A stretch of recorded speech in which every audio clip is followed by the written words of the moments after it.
When decorated soldier Ethan Cross thought his war was over, he never imagined it would restart in an upscale restaurant parking lot, where saving a brilliant CEO's life would put his own daughter in the crosshairs of international conspiracies. Stay with me until the end of this incredible story, and drop a comment telling me what city you're watching from, so I can see how far this tale has traveled across the world. The crystal chandelier cast dancing shadows across the mahogany tables of Le Bernardin, Manhattan's most exclusive dining establishment, where power brokers sealed deals over $30 appetizers and million-dollar handshakes. But in the kitchen, past the gleaming stainless steel and the choreographed chaos of world-class chefs, Ethan Cross moved like a ghost among the living. His calloused hands that once gripped assault rifles in the mountains of Afghanistan, now carried plates of delicate seafood to tables where men in $1,000 suits discussed quarterly earnings. The irony wasn't lost on him. 6 months ago, he'd been Staff Sergeant Ethan Cross, leading reconnaissance missions behind enemy lines. Tonight, he was just another invisible worker in the city's machinery, grateful for steady work that let him pick up his daughter from school every day at 3:15. "Table 12 needs their wine refreshed," called Marcus, the head waiter, his voice cutting through the dinner rush. "And Ethan, take the trash out back when you get a chance." Ethan nodded, balancing 3 plates on his left arm, while reaching for the wine bottle with his right. The muscle memory was still there, the ability to carry multiple objects while keeping his hands free for action. Old habits died hard, especially when they'd kept you alive through 3 tours of duty. As he moved through the dining room, fragments of conversation drifted past him like smoke. Stock prices, merger deals, political maneuvering. The language of war just fought with different weapons. He'd learned to tune it out to focus on the simple rhythm of work that paid the bills and kept food on the table for Lily, his daughter. The thought of her sleeping safely in their modest Brooklyn apartment was the only thing that made the endless nights of carrying other people's meals bearable. At 8 years old, she had her mother's eyes and his stubborn determination. Sarah had been gone for 2 years now. Cancer had taken her with the same ruthless efficiency that had claimed so many of his brothers in arms, but Lily carried both their spirits forward. "Excuse me," a voice cut through his reverie. The woman at table 7 was gesturing toward her empty wine glass, her intelligent brown eyes meeting his with unexpected directness. Most patrons looked through him as if he were part of the furniture. "Of course, ma'am." Ethan approached with the bottle, noting details his military training had hardwired into his consciousness. Late 20s designer dress, but practical jewelry, confident posture, but tension in her shoulders. The kind of awareness that came from being watched, hunted, or threatened. "You're very observant," she said quietly as he poured. "Most people in your position don't notice things the way you do." Ethan's hand paused for a fraction of a second before continuing the pour. "I'm sorry, ma'am. I don't understand. The way you cleared the path to the kitchen exit when you entered the room. How you positioned yourself to watch both the main entrance and the service door while we've been talking. That's not standard busboy training." Her voice was barely above a whisper, but there was steel underneath the silk.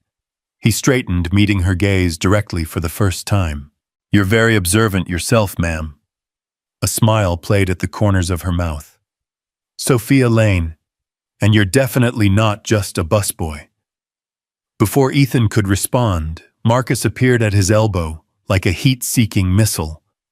"Mr. Cross, table 12 is still waiting for service, and the kitchen needs those dishes cleared." "Of course." Ethan stepped back from Sophia's table, but not before noticing the way her eyes tracked toward the restaurant's front windows. Following her gaze, he spotted them, 2 men in dark suits lingering near the valet stand, their attention focused on the dining room rather than the street. Professional surveillance. His blood chilled. "Ma'am," he said quietly, Do you have a back exit planned for this evening? Sophia's wine glass froze halfway to her lips. What did you just say? The two men outside. They're not waiting for their car. For a moment, the composed mask slipped and Ethan saw fear flicker across her features. Real, immediate danger. The same look he'd seen in villagers' eyes when Taliban fighters appeared on the horizon. She began, then stopped. I should go. Not through the front. Ethan glanced toward the kitchen. Service exit leads to the alley. Your car? Valet. Silver Tesla license plate ending in 847. Ethan processed this information with the efficiency of a tactical computer. Stay here for exactly 3 minutes. Order dessert, make it look natural. Then excuse yourself to the ladies' room, but head for the kitchen instead. I'll meet you at the service door. Why are you helping me? The question hung between them like a bridge neither was sure they should cross. Ethan looked at this woman clearly, successful, obviously intelligent, probably worth more money than he'd see in a lifetime, and saw something that cut through all the class barriers and social divisions. He saw someone who needed help. Because that's what we do, he said simply. Before Sophia could ask what he meant by we, Ethan was moving. He cleared 3 tables with practiced efficiency, all while tracking the positions of the men outside. They hadn't moved, which meant they were waiting for something specific. Probably for Sophia to leave through the main entrance. In the kitchen, he caught Chef Laurent's attention. I need to step out for a few minutes. Personal emergency. The chef, a temperamental Frenchman, who normally erupted at any deviation from routine, took one look at Ethan's expression and nodded. Go. But you owe me an explanation tomorrow. Ethan slipped out the service door into the alley behind the restaurant. The October air carried the scent of rain and automobile exhaust, mixing with the less pleasant aromas of urban waste management. He moved to the corner and peered around the building's edge, confirming what he'd suspected. 3 men, now not 2. The third had positioned himself near the valet stand's back exit. They weren't just surveillance. They were a capture team. His phone buzzed. A text from his babysitter. Lily asleep. She did her homework and practiced piano. See you tomorrow. The reminder of his daughter sent a familiar spike of protective rage through his system. Whatever was happening here, whoever Sophia Lane really was, he couldn't let it spill over into his carefully constructed new life. But he also couldn't walk away from someone who clearly needed help. The service door opened behind him. Sophia emerged, having traded her designer heels for flats she must have carried in her purse. Smart woman. They're positioned to box you in at the valet stand, Ethan reported quietly. 3 men, probably more we can't see. Professional setup. Jesus. Sophia's composure cracked slightly. I knew this might happen, but I thought I had more time. Time for what? To disappear. She looked at him with an expression that was part gratitude, part calculation. You don't have to get involved in this. Just point me toward the nearest subway station and forget we ever met. Ethan studied her face in the dim alley light. What did you do? I invented something that some very powerful people don't want to exist. The simple statement carried the weight of worlds. Ethan had heard similar words before, usually from intelligence assets who'd stumbled onto information that made them liabilities instead of sources. The haunted look in Sophia's eyes was familiar too, the expression of someone who'd realized that knowledge could be a death sentence. Your car's about 60 feet from here, he said, making his decision. Silver Tesla right side of the valet area. Keys probably still with the attendant. You have a plan. I have experience. Ethan pulled off his busboy's apron and rolled it into a tight bundle. When I say move, you go straight for your car. Don't look back, don't stop for anything. If they try to intercept you, get as low as possible and keep moving. What about you? I'll make sure you have a clear path. Sophia grabbed his arm. I don't even know your name. Ethan Cross. He looked at her hand on his sleeve, noting the strength in her grip.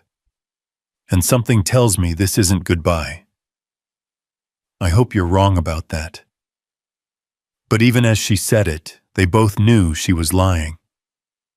Ethan moved first, walking casually toward the front of the building, as if heading to his car after a long shift. The surveillance team's attention shifted to him automatically, a mistake that revealed their amateur status despite their professional equipment. True operators would have maintained focus on their primary target. He was 15 feet from the nearest watcher when everything went sideways. The man's hand moved toward his jacket in a motion that was unmistakably reaching for a weapon.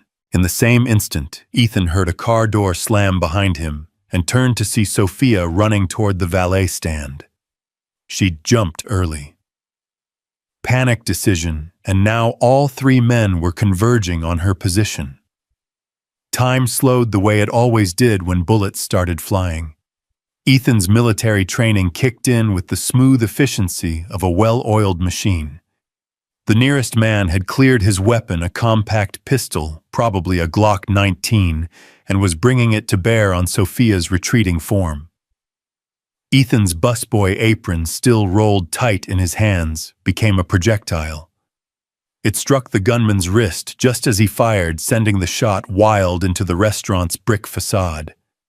Before the man could recover, Ethan closed the distance and drove his knee into the attacker's solar plexus, following up with an elbow strike that sent him crumpling to the pavement. The second man was reaching for his own weapon when Ethan grabbed a discarded dinner plate from a nearby bus tub.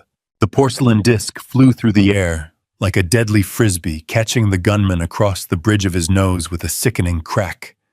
Blood erupted from his face as he staggered backward, his shot going high and wide. "Sophia, go!" Ethan shouted, but she was already moving. The third man had positioned himself between her and the Tesla, his weapon drawn and ready. Sophia was trapped in the open, nowhere to hide, and Ethan was too far away to help. That's when instinct took over completely. Ethan dove behind a parked car as the third gunman's attention swiveled toward him. Two quick shots spiderwebbed the sedan's rear window, but Ethan was already moving. He grabbed a handful of gravel from the alley entrance and came up, throwing the small stones, striking the gunman's face and causing him to flinch just long enough for Ethan to close the gap. The tackle drove both men to the ground, but the gunman was stronger than he looked. They rolled across the concrete, each fighting for control of the weapon. Ethan got his hand on the man's wrist, preventing him from bringing the gun to bear, but couldn't quite force him to drop it. "Who sent you?" Ethan hissed through gritted teeth as they struggled. The man's response was to drive his free elbow toward Ethan's ribs. The blow connected, sending fire through his midsection, but Ethan had taken worse hits in Kandahar. He twisted the gunman's wrist until bones ground together, finally forcing him to release the weapon. The Glock skittered across the pavement, coming to rest near a storm drain. Ethan was reaching for it when he heard the unmistakable sound of a car engine roaring to life. Sophia had made it to her Tesla. The electric vehicle's near-silent motor was masked by the screech of tires as she accelerated out of the valet area. Smart woman. But as Ethan watched her disappear into Manhattan traffic, he couldn't shake the feeling that running away was only going to delay the inevitable. The gunman beneath him was trying to reach something in his jacket, backup weapon or communication device. Ethan didn't give him the chance to find out. A precise strike to the carotid artery sent the man into unconsciousness, his body going limp against the concrete. Sirens wailed in the distance.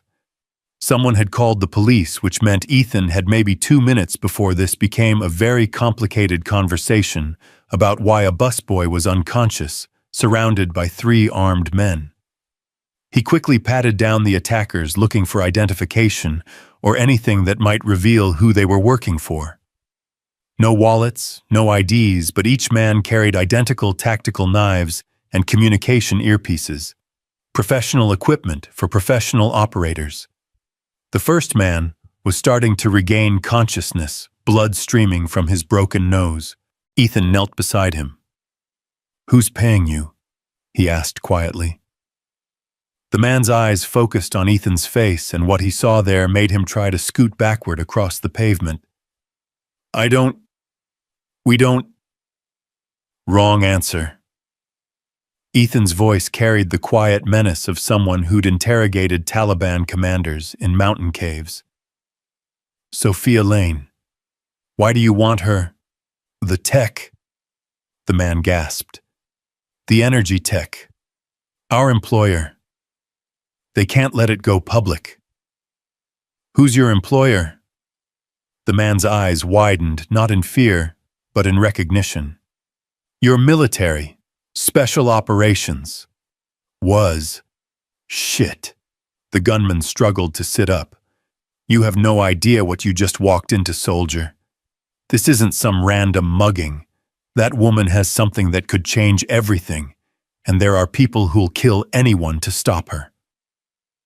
The sirens were getting closer.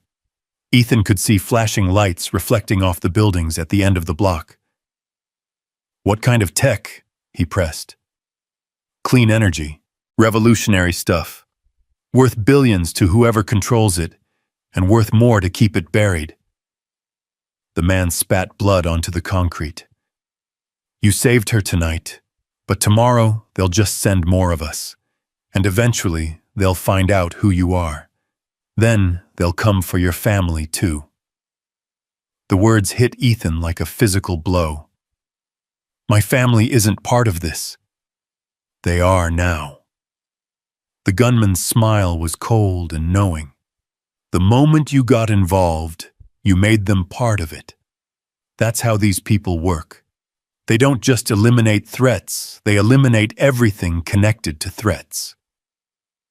Police cars rounded the corner, their searchlights cutting through the evening shadows. Ethan had seconds to decide stay and try to explain what had happened, or disappear and hope this whole nightmare would go away on its own. The gunman's words echoed in his mind. "They'll come for your family too." Lily. Sleeping peacefully in their apartment, trusting that Daddy would always keep her safe, Ethan stood and melted back into the alley shadows, leaving the three attackers for the police to sort out. As he moved through the maze of service roads and emergency exits that connected Manhattan's restaurant district, his mind was already racing ahead to the next problem. He'd saved Sophia Lane's life tonight, but in doing so, he might have condemned his own daughter to the same danger that was hunting her. The irony was bitter as month-old coffee in trying to help someone escape their war, he'd dragged his family into a new one. By the time he reached the subway station 6 blocks away, Ethan Cross, the busboy, had vanished completely. In his place was Staff Sergeant Cross, analyzing threats and calculating responses with the cold efficiency that had kept his squad alive through some of the worst fighting in Afghanistan. The war he'd thought he'd left behind had found him after all. But this time the stakes weren't just his own life. They were everything he had left to live for. As the northbound train carried him toward Brooklyn, and the sleeping daughter, who represented his entire world, Ethan began planning for a battle he'd never wanted to fight. Because if Sophia Lane's enemies thought they could threaten his family to get to her, they were about to learn what happened when someone cornered a soldier who had nothing left to lose except the one thing that mattered most. The train's wheels clicked against the tracks in a rhythm that sounded like a countdown. Tick, tick, tick, time running out before ordinary life became a luxury he could no longer afford. Outside the windows, Manhattan's glittering skyline blurred past each light, representing lives that would continue unchanged while his world shifted on its axis. Tomorrow, he'd have to explain to Lily why they might need to leave the life they'd built together. Tomorrow, he'd have to figure out how to protect her from enemies he didn't understand, fighting a war over technology he couldn't comprehend. But tonight, for just a few more minutes, he could sit in the subway car and pretend he was still just a single father coming home from work, carrying nothing more dangerous than the memory of clearing tables and serving wine to people whose biggest worry was whether their stock portfolio would survive the next quarterly report. The illusion lasted until his phone buzzed with a text from an unknown number. "Thank you for tonight. We need to talk. SL." Ethan stared at the message for a long moment, then deleted it without responding. But he knew it was already too late. The conversation had started the moment he'd decided to help her, and it wouldn't end until one side or the other was completely destroyed. As the train pulled into his station, Ethan Cross made a silent promise to his sleeping daughter. Whatever came next, whatever forces were arrayed against them, she would be protected. He'd lost Sarah to an enemy he couldn't fight, but he wouldn't lose Lily to enemies he could. The war was coming whether he wanted it or not. The only question now was whether he could win it before it cost him everything he'd fought so hard to build. Walking through the quiet Brooklyn streets toward home, Ethan felt the familiar weight of responsibility settling on his shoulders like tactical gear. Some battles chose their soldiers. This one had chosen him, and he intended to make sure it regretted the decision. The subway car's fluorescent lights flickered overhead as Ethan made his way through the quiet Brooklyn neighborhoods, each step carrying him further from the violence he'd left behind and closer to the peaceful apartment where his daughter slept. But peace, he was beginning to realize, was just another word for the calm before the storm. His building's lobby smelled like disinfectant and old carpet, the familiar sense of working-class New York that had become home over the past 6 months. Mrs. Chen from 3B was checking her mailbox, probably returning from her night shift at the hospital. She nodded at him with the tired solidarity of people who understood what it meant to work multiple jobs just to stay afloat. "Long night?" she asked, noting the tension in his shoulders. "Something like that." Ethan managed a smile that felt like wearing someone else's face. "How's your grandson? Getting too smart for his own good. Reminds me of your Lily." Mrs. Chen's expression softened. "That little girl of yours is special, Mr. Cross. Don't let the world make her forget it." The words hit harder than they should have, carrying an unintended prophecy that made Ethan's chest tighten. "I won't," he promised, meaning it more than she could possibly know. The elevator groaned its way to the 4th floor, each mechanical sound amplified in the late-night quiet. Outside apartment 4C, Ethan paused with his key in the lock, listening for any sign that the violence from earlier had somehow followed him home. But there was only silence, broken by the distant hum of the building's ancient heating system. He opened the door to find Maria, his babysitter, asleep on the couch, with her textbooks spread across the coffee table. Pre-med at Brooklyn College, working her way through school one babysitting job at a time. She reminded him of Sarah at that age, determined, brilliant, and utterly convinced she could save the world through sheer force of will. "Maria," he whispered gently, shaking her shoulder. She startled awake, immediately alert, in the way of people who'd grown up in neighborhoods where staying aware meant staying alive. "Mr. Cross, I'm sorry, I was just studying while Lily slept and I must have dozed off." "It's fine. How was she tonight?" "Perfect as always. She practiced piano for an hour, finished her math homework without any help, and only asked for 3 bedtime stories instead of her usual 5. Maria gathered her books with practiced efficiency. "She asked when you'd be home, though. I think she misses having dinner with you." Guilt twisted in Ethan's stomach like shrapnel.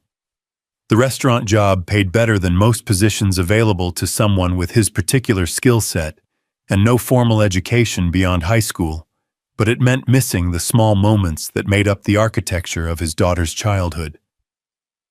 "I'll try to get an earlier shift," he said, knowing it was a promise he might not be able to keep, especially if the events of tonight led where he suspected they would.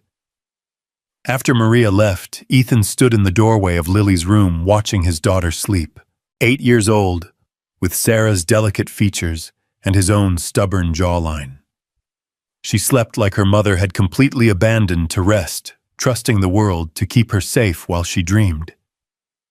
The sight of her small form under the covers, one arm wrapped around the stuffed elephant Sarah had given her for her 6th birthday, made Ethan's resolve crystallize into something harder than steel.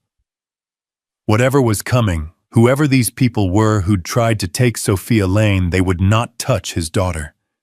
Not while he drew breath. His phone buzzed again. Another message from the unknown number. "They'll come for you now. We need to meet. Tomorrow, 10 a.m., Central Park, Sheep Meadow. Come alone." Ethan stared at the screen for a long moment, then typed back, "Who says I'm coming at all?" The response came immediately. "Because you're a good man who saved someone tonight, and good men don't walk away when innocent people are in danger. Also because they already know who you are." The last line sent ice through his veins. He deleted the conversation and turned off the phone, but the damage was done. Sophia Lane was right. He was involved now, whether he wanted to be or not. The question was how deep the water would get before he found solid ground again. Sleep came in fragments, interrupted by dreams of distant gunfire and the sound of his daughter calling his name. When dawn finally painted the windows gray, Ethan was already awake, sitting at the small kitchen table with a cup of coffee and the morning paper. The restaurant incident had made the metro section 3 men injured in apparent robbery gone wrong, but there was no mention of Sophia Lane or any details that might connect the attack to something larger. Professional cleanup. Someone with influence had made sure the story stayed small and the questions stayed unasked. "Daddy." Lily's voice floated from the hallway, still thick with sleep. She appeared in the kitchen doorway, wearing her favorite pajamas, the ones with planets and rockets that she'd picked out after declaring her intention to become an astronaut engineer veterinarian when she grew up. "Morning, sweetheart." Ethan folded the newspaper and gave her his full attention. "Sleep well." "I had a weird dream." Lily climbed into the chair across from him, her bare feet swinging well above the floor. "There were bad men trying to hurt people, but you stopped them. Then we had to go on a big adventure to keep everyone safe."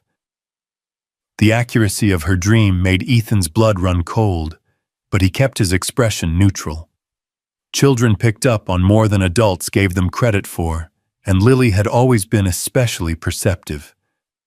"That sounds like quite an adventure," he said carefully. "But it was just a dream, baby. Nobody's getting hurt, and we're not going anywhere."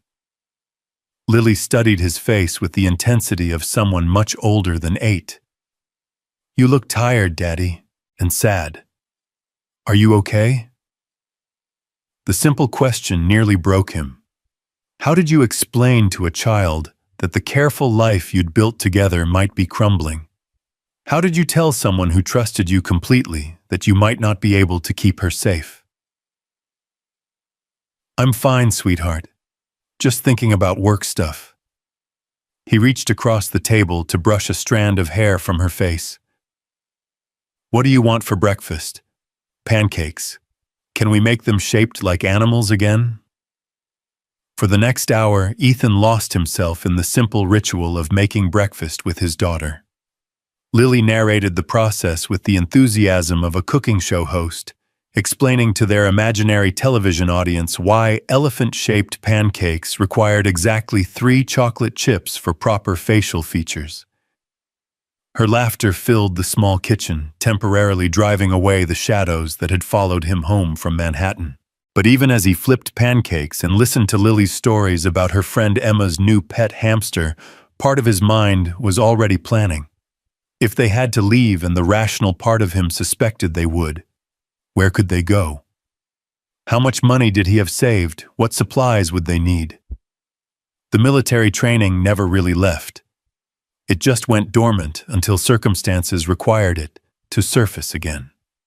At 9:30, Ethan walked Lily to school, hyper-aware of every person on the street, every car that passed too slowly, every face that appeared more than once.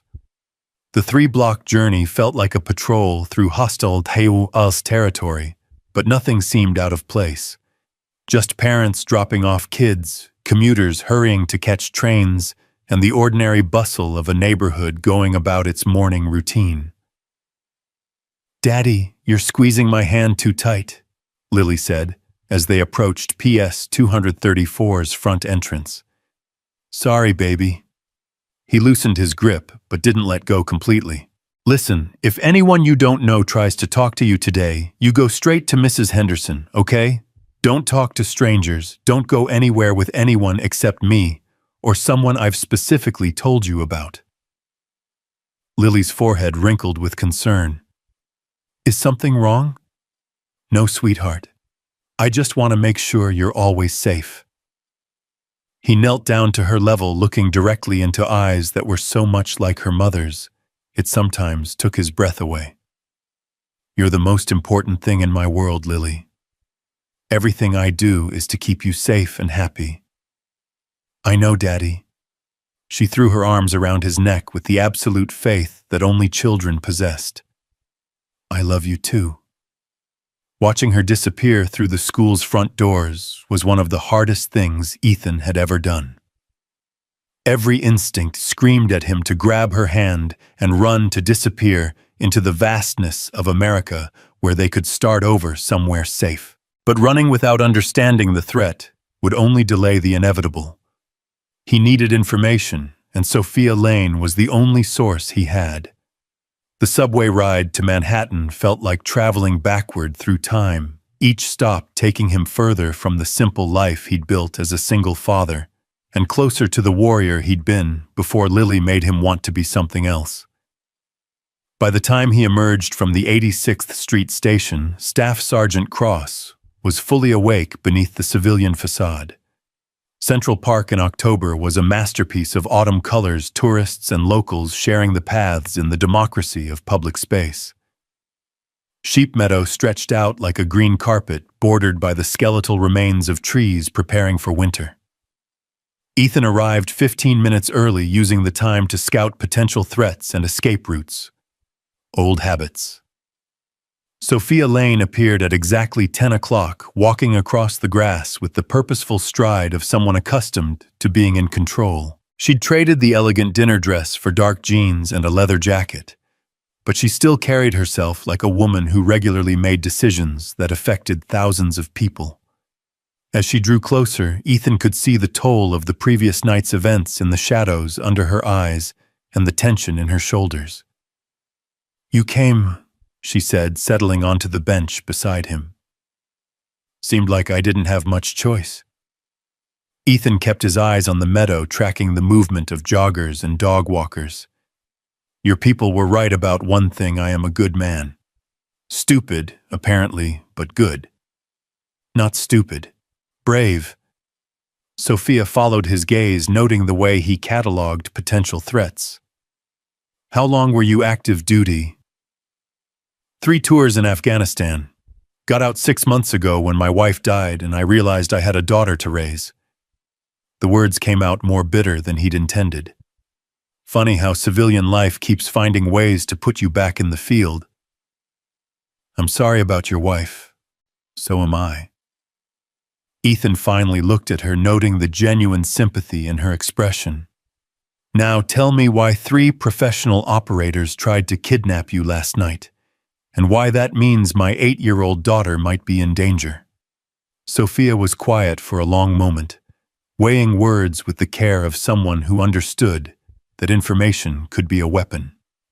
"What do you know about renewable energy? Solar panels, wind turbines, the usual. Why?" The usual is about to become obsolete. She pulled a tablet from her bag, calling up a series of technical diagrams that meant nothing to Ethan. My company Lane Dynamics has developed a new form of energy storage that could revolutionize how we power everything from smartphones to cities. And that's worth killing for. It's worth trillions to whoever controls it, and worth even more to certain people to make sure nobody controls it. Sophia's finger traced patterns on the tablet screen. Imagine a battery the size of a briefcase that could power your entire apartment building for a month. Imagine electric cars that could drive across the country without stopping to charge. Imagine making fossil fuels as obsolete as whale oil. Ethan was beginning to understand the scope of what he'd stumbled into. How many people want this technology? Everyone. Foreign governments, domestic energy companies, private military contractors, environmental groups, venture capitalists. Basically anyone with enough money to hire people like the ones who came after me last night. Sophia closed the tablet and met his eyes. The problem is that some of those people don't want the technology to exist at all. They'd rather kill everyone involved than let it reach the market. Why come to me? You must have security lawyers, people who know how to handle this kind of thing. I did. My head of security disappeared 3 days ago. My lawyer's office was broken into Tuesday night, and yesterday morning I found a tracking device on my car. Sophia's voice carried the exhaustion of someone who'd been running on adrenaline and caffeine for too long. You saved my life last night, Ethan. But more than that, you saw the threat before I did. That takes training and experience. I'm a busboy. You're a soldier. A good one from what I could see. She leaned forward, her voice dropping to barely above a whisper. I need someone I can trust. Someone who isn't already compromised. Someone who understands that this is about more than just money. Ethan thought about Lily sitting in her third-grade classroom, learning about multiplication tables and state capitals, blissfully unaware that her father was being recruited for a war she didn't even know existed. What makes you think you can trust me? Because you have something to lose. People with something to lose fight harder to protect it. Sophia's smile was sad and knowing. Also because you're here instead of running. Most people would have taken their family and disappeared after last night. Maybe I should have. Maybe. But you didn't, which means some part of you understands that running won't solve this. They'll keep coming and eventually they'll find you. The only way to end this is to finish it. A jogger passed their bench close enough that Ethan could smell his cologne and hear the rhythm of his breathing. Normal people living normal lives, unaware that history might be pivoting around a conversation happening 20 feet away from their morning run. What exactly are you asking me to do? Help me figure out who's behind the attacks. Help me protect the technology long enough to get it to market. Help me stay alive until this is over. Sophia's voice carried the weight of desperation, carefully controlled. In exchange, I'll make sure you and your daughter are protected. New identities if necessary, relocation assistance, enough money to start over anywhere in the world. And if I say no, then I'll understand completely, and I'll do my best to make sure nothing I do puts your family at risk. She paused, choosing her next words carefully. But Ethan, these people don't leave loose ends. Last night you became part of this story whether we like it or not. The truth of it settled over him like the weight of tactical gear. He'd saved one person's life and potentially condemned his daughter to the same danger he'd rescued Sophia from. The mathematics of it were brutal but clear. How do I know you're telling the truth? How do I know this whole thing isn't some elaborate setup? Sophia reached into her jacket pocket, and Ethan's hand moved instinctively toward where his sidearm would have been if he were still carrying one. She noticed the motion and slowly withdrew her hand, holding a photograph. This is Dr. James Morrison. He was my research partner for 3 years, helped develop the core technology. The photo showed a man in his 50s with kind eyes and graying hair. They found his body in his apartment Tuesday morning. Apparent suicide according to the police report. She handed him a second photograph, this one showing the same man but clearly taken through a telephoto lens. He was entering what looked like a warehouse accompanied by 2 men in suits. This was taken 6 hours before his supposed suicide. James was terrified of heights, wouldn't even go on his apartment building's fire escape. But somehow he managed to throw himself off his roof. Sophia's voice hardened. They're not just trying to steal the technology, Ethan. They're eliminating everyone who understands it. The photographs painted a picture that Ethan recognized from his time in Afghanistan. Systematic elimination of assets, the clinical efficiency of people who killed for strategic, rather than personal reasons. Professional work. Who took this surveillance photo? A private investigator I hired when James first told me he was being followed. Same investigator who disappeared 3 days ago. Sophia tucked the photos back into her jacket. I'm running out of allies, Ethan, and time. A distant siren wailed somewhere in the city. Emergency services rushing toward some crisis that probably had nothing to do with international conspiracies or revolutionary technology. The sound reminded Ethan of how thin the veneer of civilization really was, how quickly ordinary life could collapse into chaos when the wrong people decided to act. I need to think about this. Of course. But while you're thinking, remember that your daughter goes to PS 234. She's in Mrs. Rodriguez's 3rd grade class, and she walks home with Emma Chen every Tuesday when you have to work late. Sophia's voice was gentle, but the implications were clear. I'm not threatening you, Ethan. I'm pointing out that they already know everything they need to know about your life. The casual knowledge of his daughter's routine sent ice through Ethan's veins. How do you know all that? Because I spent last night learning everything I could about the man who saved my life. I needed to know if you could be trusted. She stood brushing grass from her jeans. I'm staying at the Meridian Hotel under the name Sarah Winters, room 1247. When you decide, find me there. And if I decide this is too dangerous for my family, then I'll respect that decision and do everything I can to make sure my problems don't become yours. Sophia started to walk away, then turned back. But Ethan, if these people are willing to kill a brilliant scientist just to keep this technology buried, what do you think they'll do to a former soldier who can identify 3 of their operatives? She left him sitting on the bench with that thought, walking back across the meadow, with the same purposeful stride she'd arrived with. Ethan watched her go, his mind already racing through possibilities and contingencies. Around him, Central Park continued its normal rhythm. Children playing couples holding hands. Old men feeding pigeons while he sat in the center of it all and tried to decide whether to fight or run. His phone buzzed with a text from the school. Lily has a slight fever. Please come pick her up at your earliest convenience. Panic flooded his system like ice water.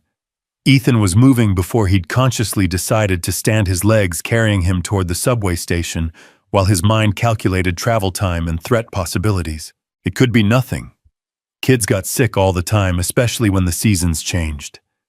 But after everything Sophia had told him, especially her casual knowledge of Lily's routine, every deviation from normal felt like a potential attack. The subway ride back to Brooklyn lasted forever and no time at all. Ethan found himself checking his phone obsessively, looking for updates from the school or signs that something had gone wrong.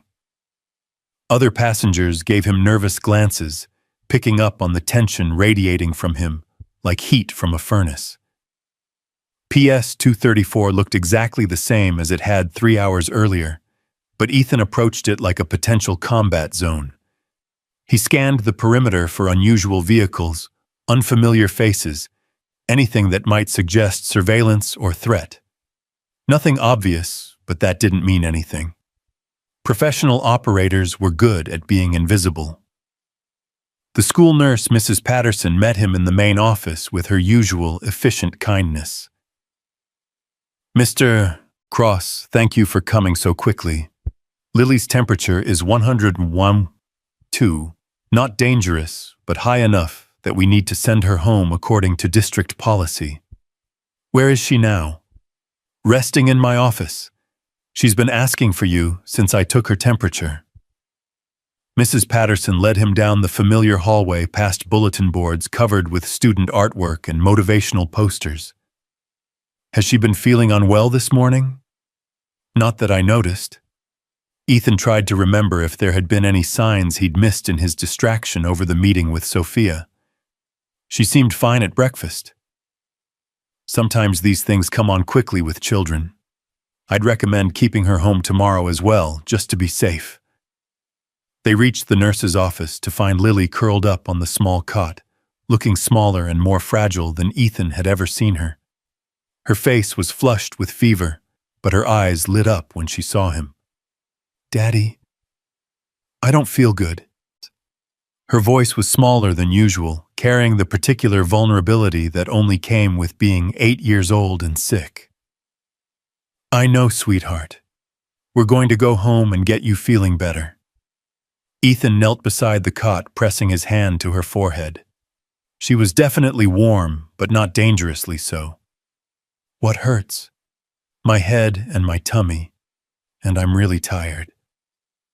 Lily sat up slowly, leaning against him with the absolute trust that never failed to humble him. "Can we watch movies today?" "All the movies you want." He helped her into her jacket, noting the way she moved, careful and deliberate, the way people moved when their bodies felt foreign to them. "Mrs. Patterson, has anyone else been sick today? Any kind of outbreak or unusual symptoms?" "Not that I'm aware of. Sometimes these seasonal bugs just hit one child at a time."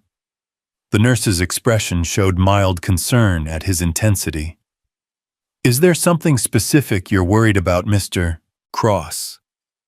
Ethan almost laughed at the question. Where would he start? International conspiracies, professional killers. The possibility that someone had deliberately made his daughter sick to force him into a vulnerable position. Instead, he just shook his head. "Just want to make sure she's okay." The walk home took twice as long as usual, with Lily needing to stop and rest every few blocks. By the time they reached their building, she was leaning heavily against him, her small hand hot in his. Mrs. Chen was in the lobby again, returning from her day shift at the hospital. "Little Lily, what's wrong, sweetheart?" Her maternal instincts kicked in immediately as she saw the child's flushed face. "She's got a fever. School sent her home." Ethan was grateful for the neighbor's concern, but every moment spent in public felt like exposure to potential threats. "You want me to take a look at her? I've got some pediatric experience." Mrs. Chen's offer was genuine, but Ethan needed to get Lily upstairs where he could control the environment. "Thanks, but I think she just needs rest. Maybe some soup later if she's up for it." In the apartment, Ethan got Lily settled on the couch with her favorite blanket and a cup of lukewarm tea. She dozed fitfully, waking every hour or so to ask for water or complain about her headache. By mid-afternoon, her fever had broken, and she was asking about lunch, which Ethan took as a good sign. "Feeling better, baby?" "A little. My head doesn't hurt as much." Lily sat up slowly, testing her balance. "Daddy, why did you ask Mrs. Patterson about other kids being sick?" The question caught him off guard. Even running a fever, his daughter was sharp enough to pick up on details that concerned her. "Just wanted to make sure you didn't catch something really serious. You've been acting weird since last night. When you came home from work, you looked like you did after Mommy got sick. All worried and sad." Lily's voice was matter of fact. but her eyes held the kind of insight that children developed when they'd learned too young that the adults in their lives weren't invulnerable. Ethan felt something crack inside his chest. How did you explain to an 8-year-old that the safety she'd taken for granted might be an illusion? How did you prepare a child for the possibility that their life might change overnight without terrifying them? Sometimes grown-ups have to worry about things that kids don't need to think about, he said finally. That's part of being a daddy, keeping the worries so you don't have to. But what if something happens to you? Who's going to keep my worries then? The question hit him like a physical blow. It was exactly what Sarah would have asked, the same direct approach to uncomfortable truths that had made him fall in love with her mother. Lily had inherited more than just Sarah's eyes. Nothing's going to happen to me, sweetheart. I promise. The words felt like a lie even as he said them, but some promises had to be made even when you couldn't guarantee you could keep them. That's what Mommy said too. The simple statement hung in the air between them, carrying all the weight of loss and the terrible knowledge that the people you loved most could disappear without warning. Ethan pulled his daughter into his arms, holding her with the fierce protectiveness of someone who'd already lost too much. I'm not going anywhere, Lily. Whatever happens, whatever we have to do, we're going to be okay. I promise you that. She nodded against his chest, but he could feel the tension in her small body. Children knew when the adults around them were afraid, even when those adults tried to hide it. Lily had learned that lesson when cancer took her mother, and now she was learning it again as danger circled their carefully constructed new life. That evening, after Lily had eaten some soup and fallen asleep watching cartoons, Ethan sat at the kitchen table with a cup of coffee and tried to make sense of his options. On one side was the life he'd built, modest but safe, ordinary but precious. On the other side was the war that Sophia Lane was offering him, with all its dangers and unknowns. But as he thought about the casual way she'd mentioned Lily's school routine, about the professional efficiency of the men who'd tried to take her, about the scientist who'd supposedly committed suicide, Ethan realized the choice had already been made for him. The war was coming, whether he fought it or not. The only question was whether he'd meet it on his terms or theirs. His phone buzzed with another text from the unknown number. Your daughter's fever broke around 3 p.m. Seasonal virus, nothing serious. But next time we might not be so gentle. The blood drained from Ethan's face as the implications sank in. They hadn't just been watching Lily, they'd done something to her. Made her sick to demonstrate their reach, their power, their willingness to hurt a child, to make a point. He deleted the message and powered off the phone, then went to check on his sleeping daughter. She looked peaceful now, her breathing steady and her fever completely gone. But the knowledge that someone had deliberately made her sick, had touched her with their violence even in this small way, filled him with a rage that felt like swallowing molten metal. Tomorrow he would find Sophia Lane and accept her offer. Not because he believed in her technology or trusted her completely, but because the alternative was waiting for these people to decide when and how to escalate their threats against his family. Standing in his daughter's doorway, watching her sleep in the safe cocoon of their modest apartment, Ethan Cross made a different kind of promise than the one he'd made earlier. This one wasn't about staying safe or avoiding trouble. This one was about making sure that anyone who threatened his daughter learned exactly what happened when they pushed a soldier too far. The war was already here. Now it was time to start fighting back. The morning came too early and not soon enough. Ethan had spent the night alternating between checking on Lily's breathing and staring out the apartment windows, watching for movements that didn't belong to the rhythm of his neighborhood. Every car that lingered too long, every pedestrian who passed twice, every shadow that shifted wrong, became a potential threat in his mind. By 6 a.m., he'd made his decision 3 times over, but the weight of it still sat in his chest like undigested lead. Mrs. Chen knocked on the door at 7:30, having volunteered to watch Lily while he handled what he'd vaguely described as urgent business. The older woman took one look at his face and asked no questions, just gathered Lily into her arms with the practiced efficiency of someone who'd raised children of her own. "Daddy has to go take care of some work things," Ethan explained to his daughter, who was already feeling well enough to protest being left behind. "Mrs. Chen is going to make you her special congee, remember the kind with the little fish crackers? Can't I come with you? I feel much better now." Lily's voice carried the particular wheedling tone that meant she sensed something important was happening and didn't want to be excluded from it. "Not today, sweetheart. But I'll be back before dinner and maybe we can order pizza and watch that movie about the princess who becomes an engineer."